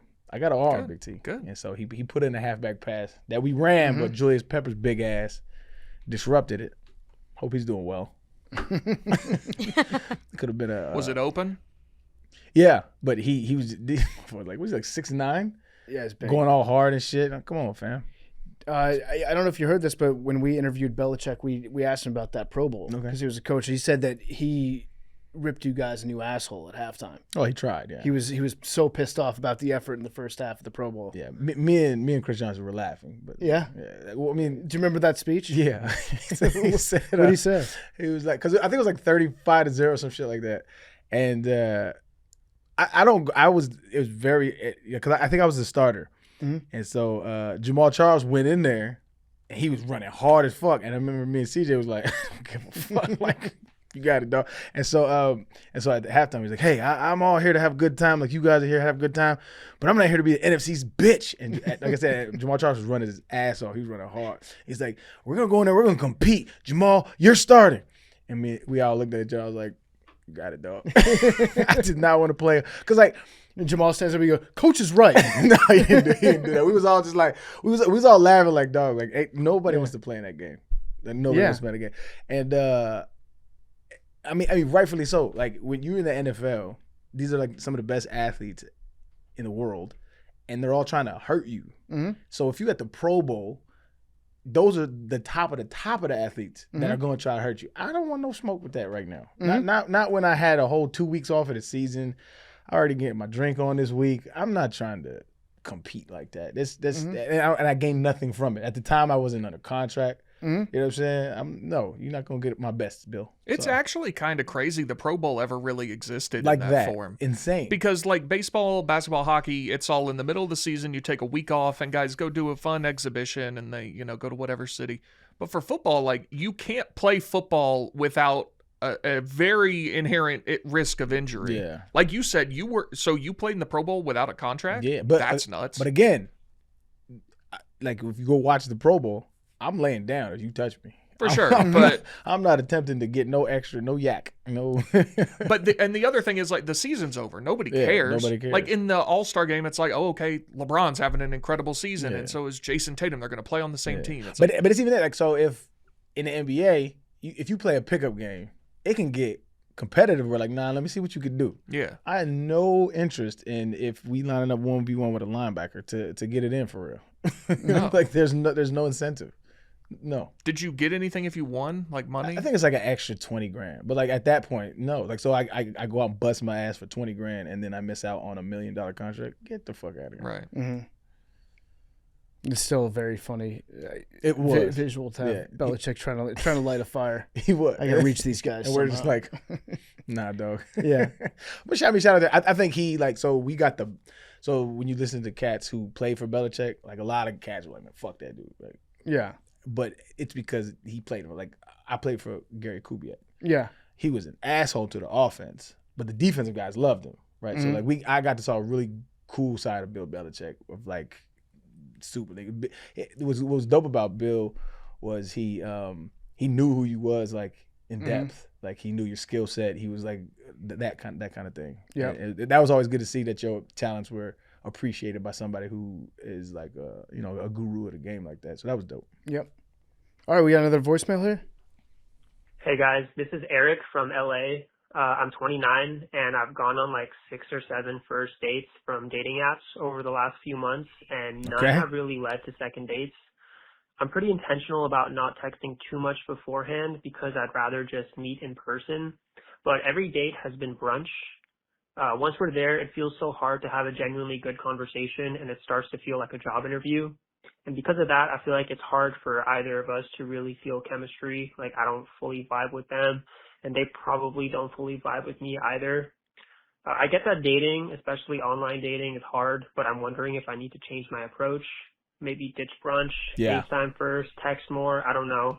Absolutely. So my question is, what makes a first date actually feel fun and romantic? And what can a guy do to be more charming without forcing it? I have thoughts on this. Okay. Yeah, go ahead. Because I'm still on the market, so yeah, I feel like I'm the most qualified. Yeah, go for it. Okay. Yeah, so I agreed with him wholeheartedly when he said, maybe I need to change my approach. Yeah, like you approaching it like a transaction. Yeah. Like if I do this, I may get this out of it. Like you can't do that. And I think that's the problem with dating in general, and I have quarrels with as well, because a lot of times, I'll date somebody and it's like it'll end up like, what are you trying to do? And it's like, I'm trying to enjoy the day. Like we don't have to figure out our life plan right now. Let's just enjoy the dinner or whatever the case may be. And to me, brunch is tough environment for that, because you're gonna have to actually. It's gonna be a job interview. What are your likes? What are your dislikes? Right?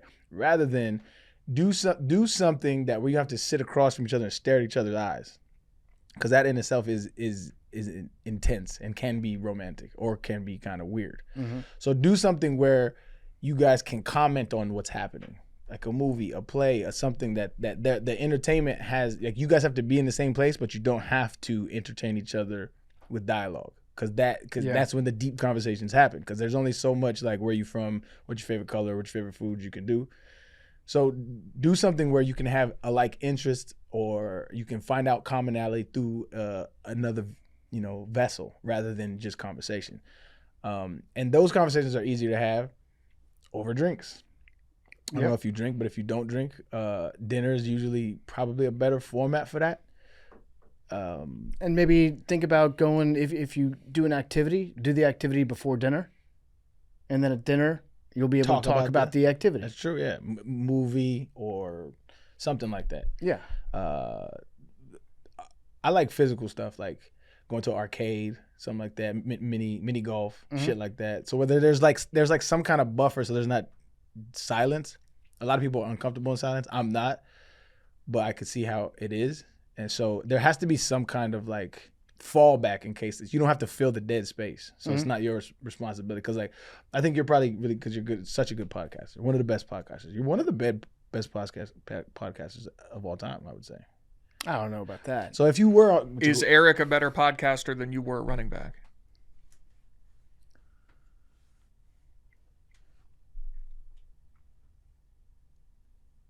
That's a good question. Good question. Good question. That's a good question. I would have to say. Yeah. Oh, it's all subjective. Like, he's on Netflix. Who knows?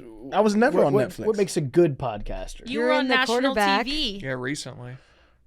Say what? The You were in Baker the Mayfield quarterback thing was show. on Netflix. I did make Netflix, but it took Baker Mayfield put me on Netflix. I couldn't make Netflix on my own merit, dog. But you were on like NBC. Yeah, proxy the Houston Texans. Well, what I'm saying is, I think The Texans were on I would NBC say proxy Arian Foster. you know what, you have a good point there, and I'm not going to argue that. But I would say being well known in a sport is easier than starting a podcast from scratch and being like a nationally recognized name. I'll probably say that. But what if you were the first person, like one of the first, like 10 people to invent football? You'd probably be looked at as being, bro, what? Like when it comes to podcasting, part of my take started when there were very few sports. That's podcasts. what I'm saying. I'm saying I think you were like in your lane. You were more of an innovator and more of a mover of culture than I was in my lane. Mm-hmm. Which one's harder to do physically? Clearly, podcasting. Mm-hmm. But as far as like, I think I would say it's a fair. Mm-hmm. That's a fair point. But anyway, yeah, dog, stop treating it like a job interview. Just go out there and always be, it's corny, but like just be yourself and make fun of the dead space. And that's why I brought up the podcast and everything. It's like you would be good at dating because you know how to fill the dead space. You know how to carry or segue to another conversation. Or if you feel it's getting awkward, you can derail the conversation or, go another direction with it. It's probably like anything, like practice. It's a skill set. Yeah, practice helps. It's a skill set that probably not a lot of people that are either confident in their dating skills or conversations with the other sex are comfortable with. But you ever like go back and watch tape on your own dating performance? Like you reevaluate, you get home and you're like, okay, here's where I went wrong. Absolutely. I think it's important for self growth because a lot of times I'm good dude. I'm good people. Anti, creep. I ain't trying to creep no women out, and so I'm always like, I could probably handle that a little better here, do things better here. But at the end of the day, the majority of us aren't compatible romantically, and that's okay. So just enjoy the date. You know what I mean? If we have enjoy the movie, enjoy the meal, and if you find somebody that's like minded and wants to, sleep with you. Do that. That's great. Yeah. Might be a brunch thing. I went to brunch with my now wife on our 4th or 5th date. Like we liked each other. And clearly. And she shows up and we went to brunch and she ordered avocado toast. Didn't eat a bite of it. And was just like really just seemed like she didn't want to be there. And we continued dating for years. And I at one point asked her, I was like, do you remember that? Like what what was up with that? She goes, I hate avocado toast. I said, why'd you order it? She goes, I have no idea. That's what you do at brunch. And and it was I left that date. I was like, boy, this might not be, what in the world? And it was just, it was a bad brunch. So maybe just don't do brunch. I don't think brunch is a good date place. I think dinner's better. Drinks. Also, Drinks, drinks. It's low and dim lit on majority of dinner places, so you don't feel like you're the center spotlight. You know, there's a lot of pressure when it comes to that, and I think it's louder, so you don't have to be as intently focused on their eyes. Yeah, less pressure. Also, like, dating just generally sucks, so like don't put your self-worth into like a bad date. Facts. Because it's like it can't be perfect all the time. So it's like you can't marry everyone. Yeah. So and that's basically what a date is. Like, hey, you think we can get married one day? Probably. No. and the answer is most likely no. Yeah, exactly. As it should be though too. So rejection is a good thing in dating. Right. Like every single person you go on a date with, besides literally one, will not be your future husband or wife. Yeah. So the hit rate is extremely low. Yeah. When you really think about it. So going on 6 or 7 rough brunches, 1, we can't do brunch anymore. 2, it's part of the game. It's like who's the dude who invented the light bulb? Thomas Edison. Edison. You know, he found That's 2,000 ways to not invent the light bulb. True. So true. You found 2,000 girls, my guy, to not be your wife. Yeah. I would also just strongly suggest not doing brunch anymore. Yeah. Because I went on a brunch date one time, but it was to a ramen place. Oh yeah. In New York. See, that would have had my heart. See, the food was fine. It wasn't like the food I was pissed about, but I had to wake up earlier than I would want to on like a Saturday morning to like go on a second date, and that was rough because I was like, I'd rather be sleeping in. I'm kind of hungover. Ramen's not good on a date either. If you don't I'm know each other. slurping up my noodles. A lot of slurping, a lot of weird shit can happen with the slurp. The jammy eggs, too jammy. Yeah, dribbles. Yeah, you got to know each other with a ramen date. Yeah, no, this was a second date. It's too spicy that then you start coughing. And then you get that sweating. And you get that weird like cough, can't breathe. Yeah. And then they're like, "Are you okay?" Yeah. That whole shit can get really weird. I'm good. Yeah. And then everybody starts looking at you because you're loud and can't breathe and possibly choking to death. Right. Right. That's weird. Right. I've been having a thought. Rank the meals from conservative to most liberal. Brunch, obviously, the most liberal of all the meals. So just right? the 3 meals? Including avocado toast. Yeah. I think the most conservative is breakfast. Yeah, agreed. Because, like, the best breakfast you could ever have would be on a farm, right? Mm-hmm. That's blue fresh collar. eggs, bacon, that breakfast is Gets right ready away. for your day. Yes. Good, clean American Hearty. foods. I think dinner leans a little more left, and I think lunch is a little bit more right of center. Oh no, I think I thought opposite. I think, lib. Yeah, dinner's Really? lib. Yeah, very liberal. You Yeah. think? Yeah, you Can can. I- Why dinner's is like- that? Because international influence. Yeah. You go a lot of vegan options, a lot of vegetarian A lot of options, diversity. a lot of diversity. Also, when it like, comes to how dinner. many times are you at a lunch during the middle of like a day and you're like, why don't these people have 9 to 5s? Now that's fair. I Yeah. hadn't considered that. Respect to my libs that don't have 9 to 5s. I but hadn't like, considered that. Well, wait, you said dinner a second ago. Did you mean lunch? I think lunch is more conservative than dinner. That's Really? what I said, and you disagreed. Yeah, I think it's the opposite. Yeah, sorry. Yeah. Dinner is more liberal. That's what I think so as well. Okay, yeah, agreed. So I disagree. But what Madeline said does ring a bit true. But just on the merit of the meals themselves, I agree. I think on the far right is breakfast, on the far left is brunch, a little bit left of center is dinner, a little bit right of center is lunch. Yep. Where do you put dessert? Ooh. Liberal. Depends what it is. Yeah. Lib. Ice cream. Vanilla ice cream with some chocolate sauce on it, that's conservative. Yeah. A tiramisu, that's a Clarence lib. Thomas. Dubai chocolate. That's lib. Apple pie. That's American. conservative. Conservative. Yeah. Okay. Yeah. I also feel like older people like dessert. Like I feel like as you get older, dessert becomes a more important priority to you, and older people tend to lean more conservative. Mm-hmm. See, I'm having the opposite here. Really? I like dessert less and less, and But you don't I'm like going you've more- never You've liked never going really. more left as I grow older. You've never liked dessert. You've never been a stuff, sweets guy. I used to love cheesecake. Oh, Okay, really? that's Used not to- even real. Used to love cheesecake. If you're gonna pick one dessert to be like, I love that cheesecake, we're not. Yeah, what was that? That was kind of strong take. Well, you don't fuck with cheesecake? I like cheesecake, but like I don't think cheesecake is like the pinnacle dessert. And I think if you're like Has a whole restaurant though. One was good. Was, Yeah, but they do Bananas so many Foster. things. But that's the namesake. Yeah.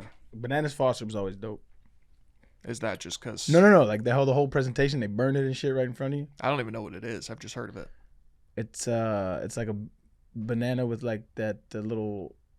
You know what? Now I'm thinking about it, I don't even know what the fuck it is either. I think it's banana. They burn it, right? That's the one they burn, right? Yeah, it's like I forget what it it's is. the cherry's jubilee of bananas. Banana Foster is an American dessert made from bananas with a sauce made from butter, brown sugar, cinnamon, dark rum, and banana liqueur. Butter, sugar, and bananas are cooked, and then alcohol is added and ignited. Yeah, I knew there was bananas, and I was like, what the fuck is it?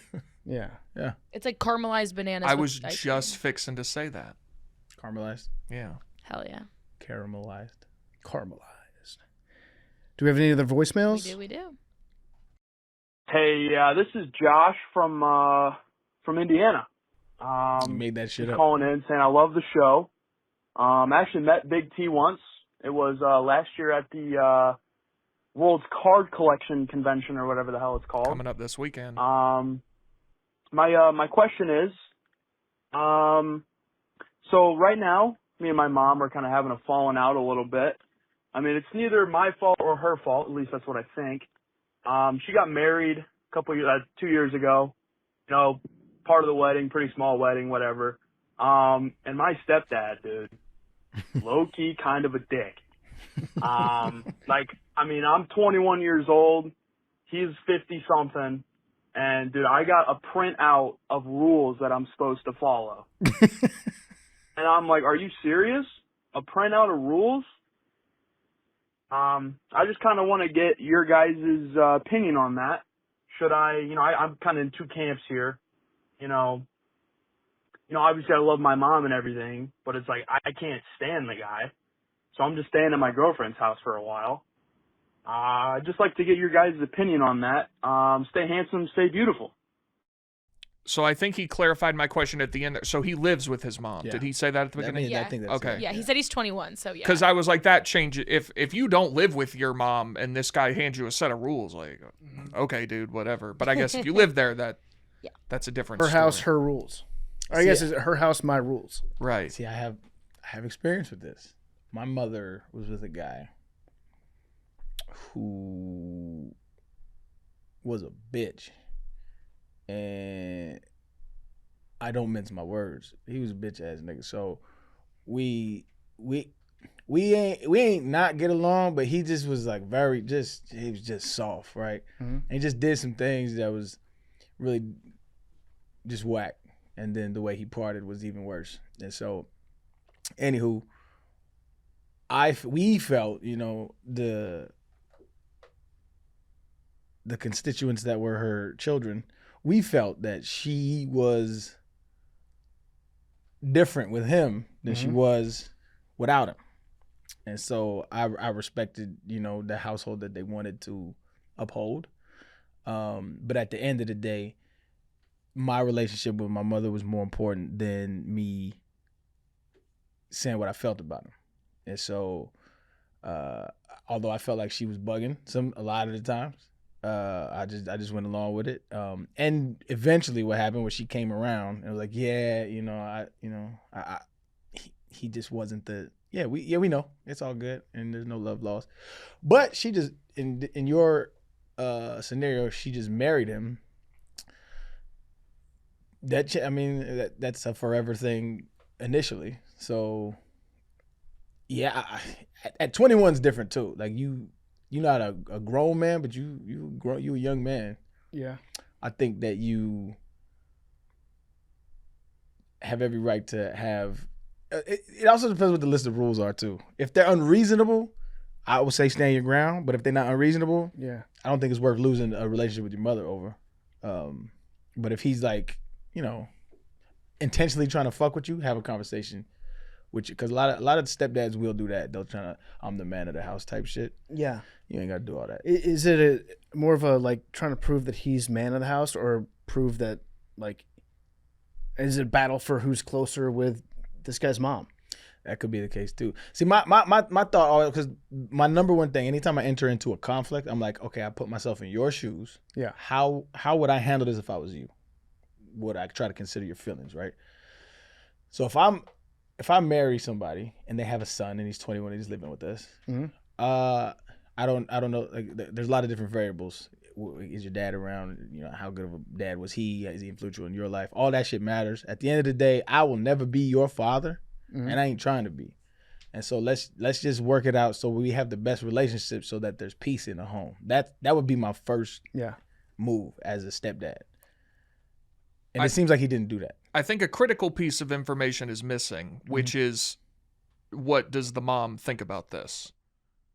If they came up with that list together, I think it's odd that the stepdad would give it to him rather than that kid's mom. I think that's a mistake. Agreed. But if they are married and they came up with, like, we have this list of rules if you're going to live here as an adult, then, like, part of the it's their house. It's also we hear one side of the story too, right? Because like if we hear mom and stepdad be like, yeah, well this little motherfucker he's a problem. No, I think that is something that should come from your mom and not a stepdad. Agreed, because I'm not your dad. Right. Yeah. But like, and if he did that on his own, that's nuts.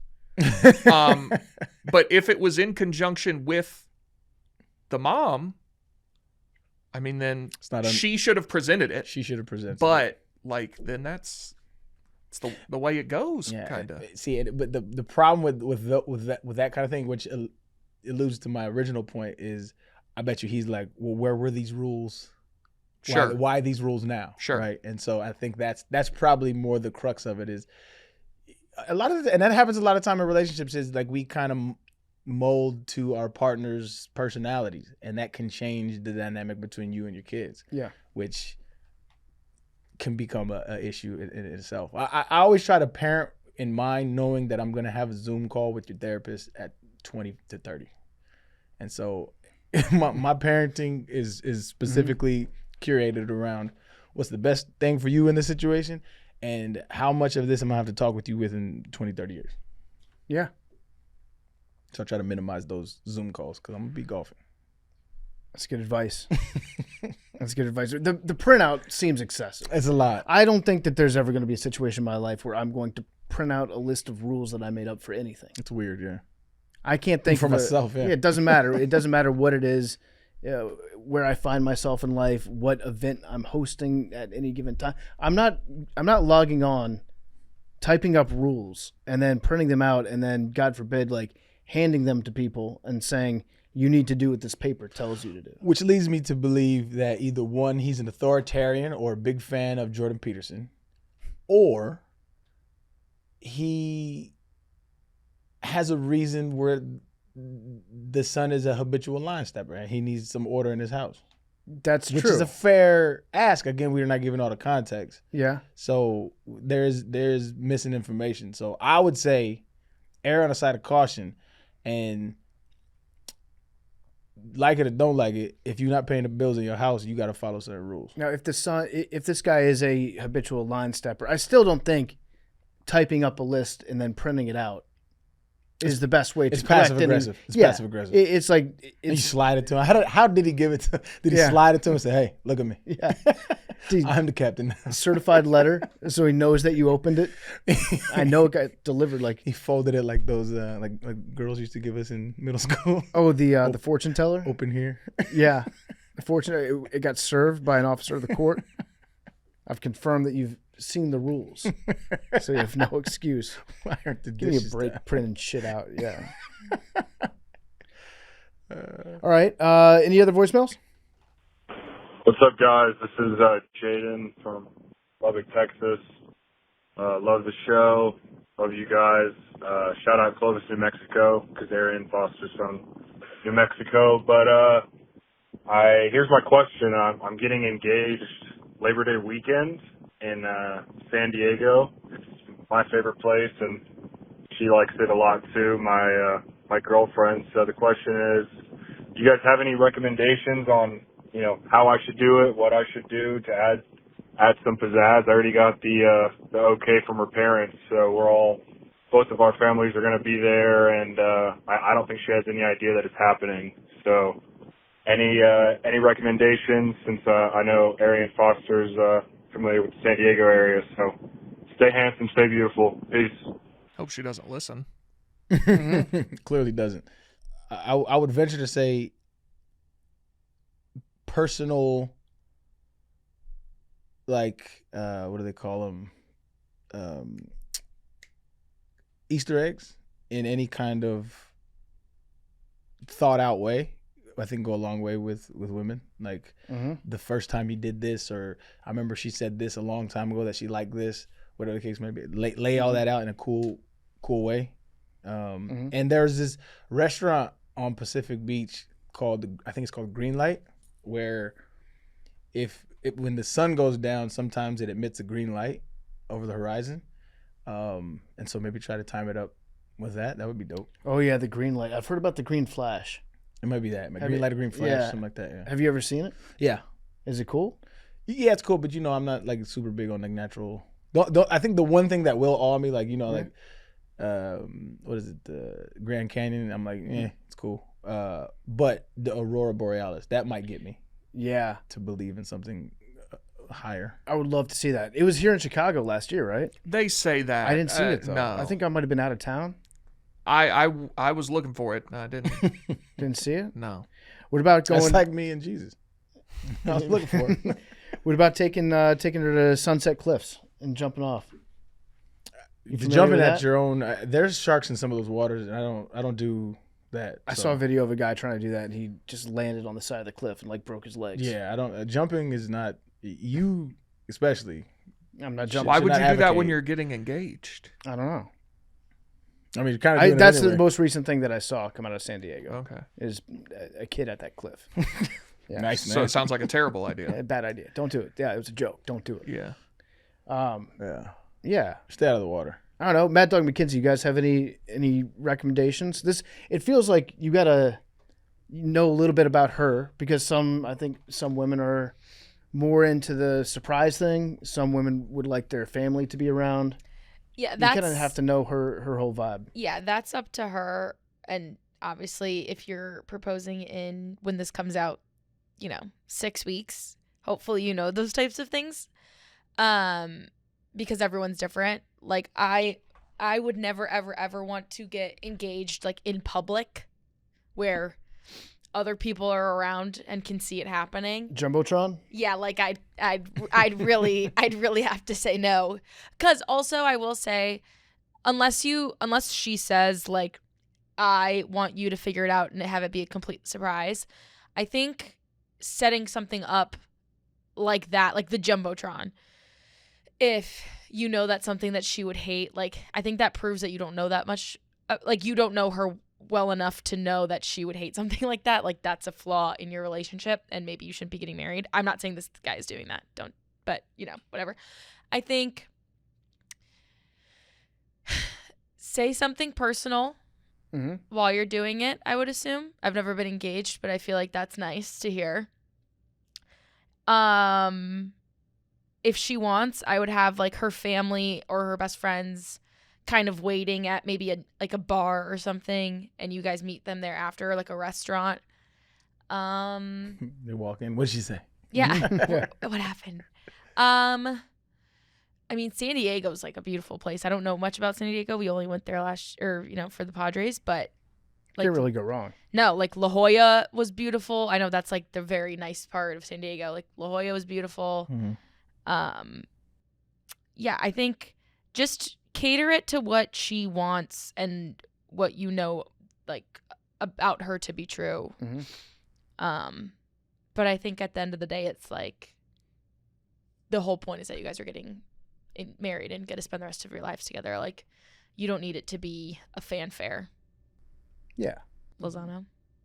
Yeah, no, I think like don't ask her directly, but try to ask her in a way that like, oh, maybe talk about another friend's engagement and be like, not like, did you like that? But just like try to get the idea of what she wants before you sort of like plan anything. Ask her friends. And if she wants to be surprised, then do whatever you want.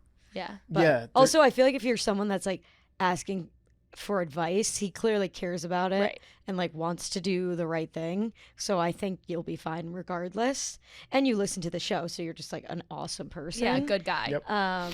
So yeah, and again, like Madeline said, if you know each other, it's gonna be fine regardless. So like I think whatever you think and she thinks is perfect. That's a good point by Mackenzie, that you've got to have one of her friends has to be your mole on the inside. Yeah. Yes, I You think have to I have think The that's most like trustworthy, easy. good friend of hers that you feel like you've had at least some connection with. Yeah. Try to get the intel from her. Yes. And have her try to like break it down, because she will be not as invested, but she wants her friend to have a good engagement. And honestly, she'll like you more because Yes. she knows that you care about wanting to make her friend happy. Yes. Yeah. Yeah. Yes.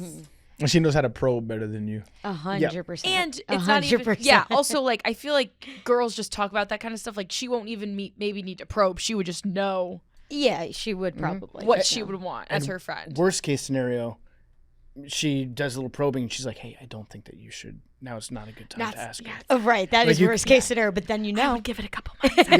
Yeah, you can avoid like catastrophe. Not that, I mean, it sounds like probably you know that it's going to end well. She'll say yes, blah, blah, blah. But you will 100% be able to find out, like, beyond a reasonable doubt. Like, she will say yes. Yes. Right.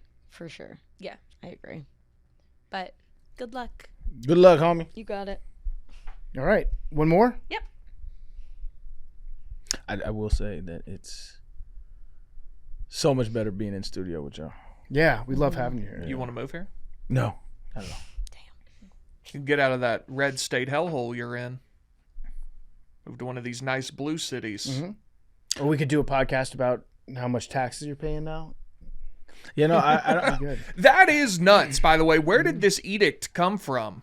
I think so. It's a lot of stuff that has come out before, but what's happened is you've seen a couple clips go viral of athletes talking about how much money they pay in taxes, and then now you see more clipping accounts go back to old interviews where athletes are talking about their tax situation, and now they're clipping those and putting them out again because the clipping accounts, because of Musk's X.com, they're like, I'm trying to monetize, and this is the trend right now. By the way, I got a message from X last weekend. I think they're getting into the banking game. I saw that. X money. Are they giving, what, like 6%? 6% is what they're saying. What does that mean? I'm interested. So Elon's vision for X.com, the everything app, it's all happening on X, is for it to be the everything app, where it'll have a banking feature, it'll replace texting, it'll replace just everything. It'll be the one app that you have in your phone for all the above. Dating app, AI, a lot of AI, yeah. Finding potential recipients for your sperm, all the important stuff that guys want. potential recipients for my sperm. Yeah, so that you can populate the earth. Like Elon. Yes, exactly. You think they're really giving 6% though? 6%. What's the limit on it? I don't know. I didn't really do that much. Me neither. I just saw that it. much research. I'm interested though. I've already populated Earth enough. I'm straight. Yeah. Yeah. I had my Elon run. I think my high yield right now is like 4.3. Where's that? I don't want to give out my bank. You don't want other people to get that same deal. Well, I just don't. Yeah. They just hacked Drake's and Kendrick's YouTube. Oh, really? Yeah, they were putting out some goofy ass videos. What was on there? I didn't see the Kendrick jump, but I saw the Drake jump was they released Not Like Us, and then another video called Kendrick's a Meanie or some shit like that. Yeah, the high yield offers 6% APY on cash balances held in the digital wallet. Now, I don't love that verbiage, digital wallet. Yeah. I'd prefer you to be more of an established type deal. They've got something that's called a multi-bank sweep program. So FDIC, I think they insure everything. If you're a bank, you have to insure everything up to, what is it, like $250,000 per account. Yeah. So that's a law that's been in effect for quite some time. But they're saying that they have a bank sweep program where if you deposit more than $250,000, you can access up to $10 million in FDIC insurance. It sounds like, I don't know, if real, then that's a good idea. But I remain dubious. Yeah, I'm curious to see this play out. So if you have an account with X and you violate their terms of service because you tweeted some shit, does that fuck up your bank account? It's a fascinating question. That's a very good. Yeah, if you get banned, does everything? I can't access Grok or buy stock. I don't know. Like if you make fun of Elon, let's say you reply to one of his tweets, one of his posts, and you make fun of his body, and Elon's like, "This is very rude. I can't believe that you would say that to me. I'm banning you from X." If that happens, what happens to your account? Are you still allowed to access your funds? That's a good question. I don't know. Also, I'm reading the fine print. Premium Plus users are eligible for 6%. Oh, okay. Premium users may be eligible for a boosted APY of 6% when qualifying direct deposit requirements are met. So if you pay for, what would that be, like $20 a month for X? I don't know what it is. Yeah, I don't know what it is. Oh, if a standard, their standard, it says for X premium tier is 3.92%. But Premium Plus. What about Platinum Premium Plus? Yeah, I'm not sure. They've got a lot of numbers going on in here, but it sounds like if you are one of Elon's closest followers, you can potentially get 6% on your high yield savings account with X. And that's probably only insured if the bank goes under. If the underlying bank of X goes under, then it's insured. But if like X, the company, goes under, or they spend all their money, they go bankrupt or whatever, I wonder how that would cover what you've deposited. It's a little convoluted. Yeah, I don't know. I'm probably not going to test it. I'm not going to trust Elon with my life savings yet. You've got enough. You could toss a little in there, see what happens. Just see it as an experiment? Yeah. Maybe throw Elon a little money. Yeah, see what happens. So I'll give Elon a little 6% loan. Yeah. Why not? All right, let's do one more. No, he's giving you 6%. But I'm giving him a loan of my money. Correct. And the VIG on that is 6%. Yes. Yeah. Gonna need you to pay up, Elon. Let's do one more voicemail, and then we will see you guys on Thursday. Big guest. Hi guys, this is Nick from Ontario, Canada, in Combermere, Ontario. Loving this place. My question for you guys: so I'm outside cutting my lawn like a freaking normal old dad. It's like mid-30s, got 2 kids, and I'm looking at my house I built, and I'm like, that's probably like the most like physical, well, not so much physical, like physical thing I created with my hands.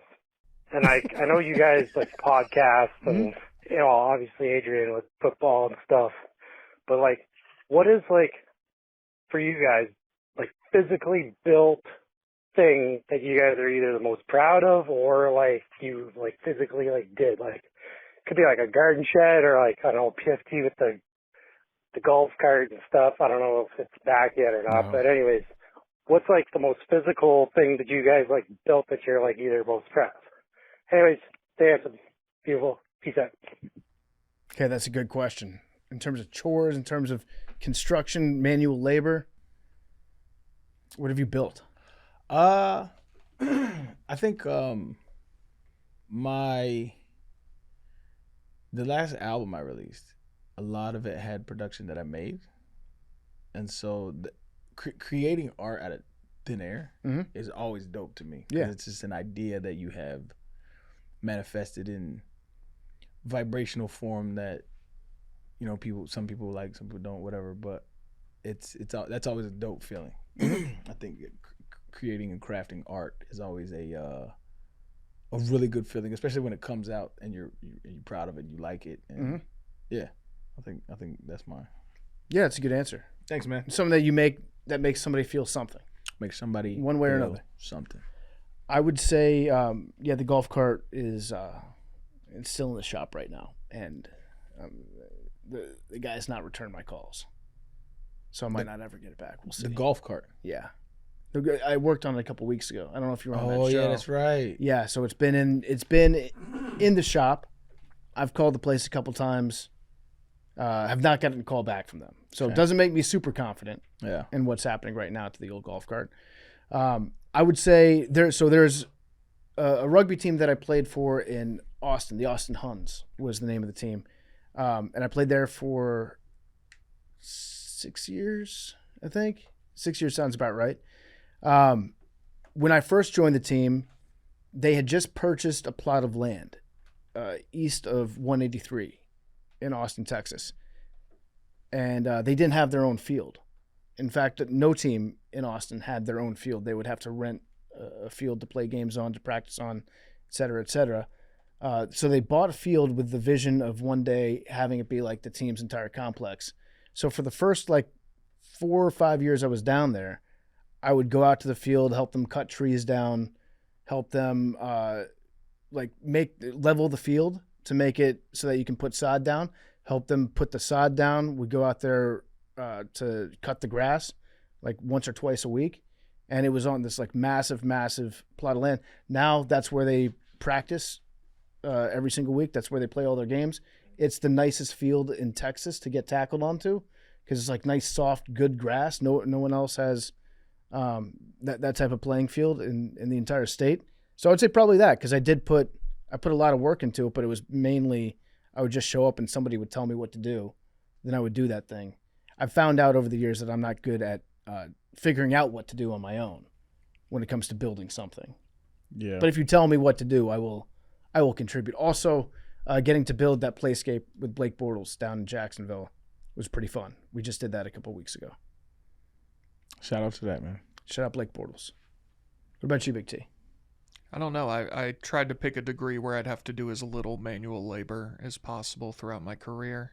I'm terrible. I don't like building furniture. I hate it. The fact that there is furniture in my house is a testament to. I'm proud of that because I absolutely despise it. Yeah, I don't know. I try to let other people take care of that. Mm-hmm. I'm willing to pay for convenience. I thought, I'm with you. I'm not a handyman. Once you get older, you realize that. I can be. It's just I'd rather not be. Mm-hmm. I will pay for you to come assemble my whatever I got to get done. Yeah. At some point, you reach part of getting older is realizing what your limitations are. Yeah, and accepting those. I think so. Cooking is one, right? Where I love to sit down and cook for somebody that I love. Yeah, that's fun. But as far as manual, physical, mowing the lawn and shit like that, I'm not that train skipped me. Mm-hmm. Yeah. No thanks. Yeah. I'd rather not. That said, I can't wait to get back home and get to work on the El Camino. Because you're just going to be in a perpetual state of work on the El Camino. That's what I realized. So, and I'm not exaggerating when I say that. If you're a single lady out there that's 50 to 70 years old, holla at me. And first of all, holla at Arian. Second of all, go get an El Camino. Get you a 1970s El Camino because the amount of 60-year-old dudes that will pull over just to say hi to you, to talk to you about your car, will be staggering. If you're looking to meet old dudes, that is the one. It's dad magnet. It's crazy. I'm gonna find a 50-year-old pull up on me in an El Camino talking about some "What's up, youngin?" Yeah. You, ma'am, what's happening? I pulled into Home Depot the other day, and this guy walked up next to the car. It's the oldest shit you can say, by the way. I know. And he was like, what, tell me about the thing. Is that a 6.7? And I was like, it's a 454 big block. He goes, yeah, I know, but is it this other thing? He was digging a little deeper. He wanted to talk car with me. He was testing you. And I was like, it's a 454 big block. Right. And he was so disappointed. I was like, don't know shit, bro. I could see that by the bearing rings of the transistor fuel pump. He looked at me like he was casual. And he was like so excited to have this conversation, realized I could not hang with him talking car. And then he just walked away. He big dicked you. He just walked away. And I was like, shit. It's like someone come up to you and be like, yo, is that F-14? And you're like, come on. Like, no shit. Come on, man. With swept wings? Of course it is. What else do you think? Is it F-111? Completely different. Dipshit, this fucking guy. And he goes home and says, this fucking guy pulls up with an El Camino. There's no shit about it. He's mad at me. I'm telling you, that this guy was upset. If I could only find out what he was actually thinking as he walked away, he was like, you don't deserve to have that car. But good question. Mad Dog McKenzie, is there anything out there that you guys have built? I don't build things. Nope. I pay for people to build things for me. Mm-hmm. I don't build. I don't think so. Like, I built my dresser, like IKEA. Yeah. Or maybe, like, when I was younger, like, arts and crafts, like a birdhouse or something. Yeah. Bracelets. But no, I don't. I try not to build. This community. There you go. I like building. The problem is, after it's built, it's never what I had in mind. No, I moved out of my apartment last week, and obviously that requires a lot of like taking things down and uninstalling things, and I kind of got into a pickle because my toolbox, like quote unquote toolbox, is just a Lululemon bag with like a couple different Allen wrenches I've discovered along the way, and so I literally just had to pay my movers amount of money I wasn't really looking forward to actually just throw away everything, like every ounce of furniture I have, because it's not coming with me to my new apartment, and I actually just had nowhere else to put it, and I couldn't undo it myself. So yeah, no, I don't build. Smart. All right, well, we will see you guys on Thursday morning. Woo. And I hope you guys enjoy. Love you guys. Free show. Goodbye.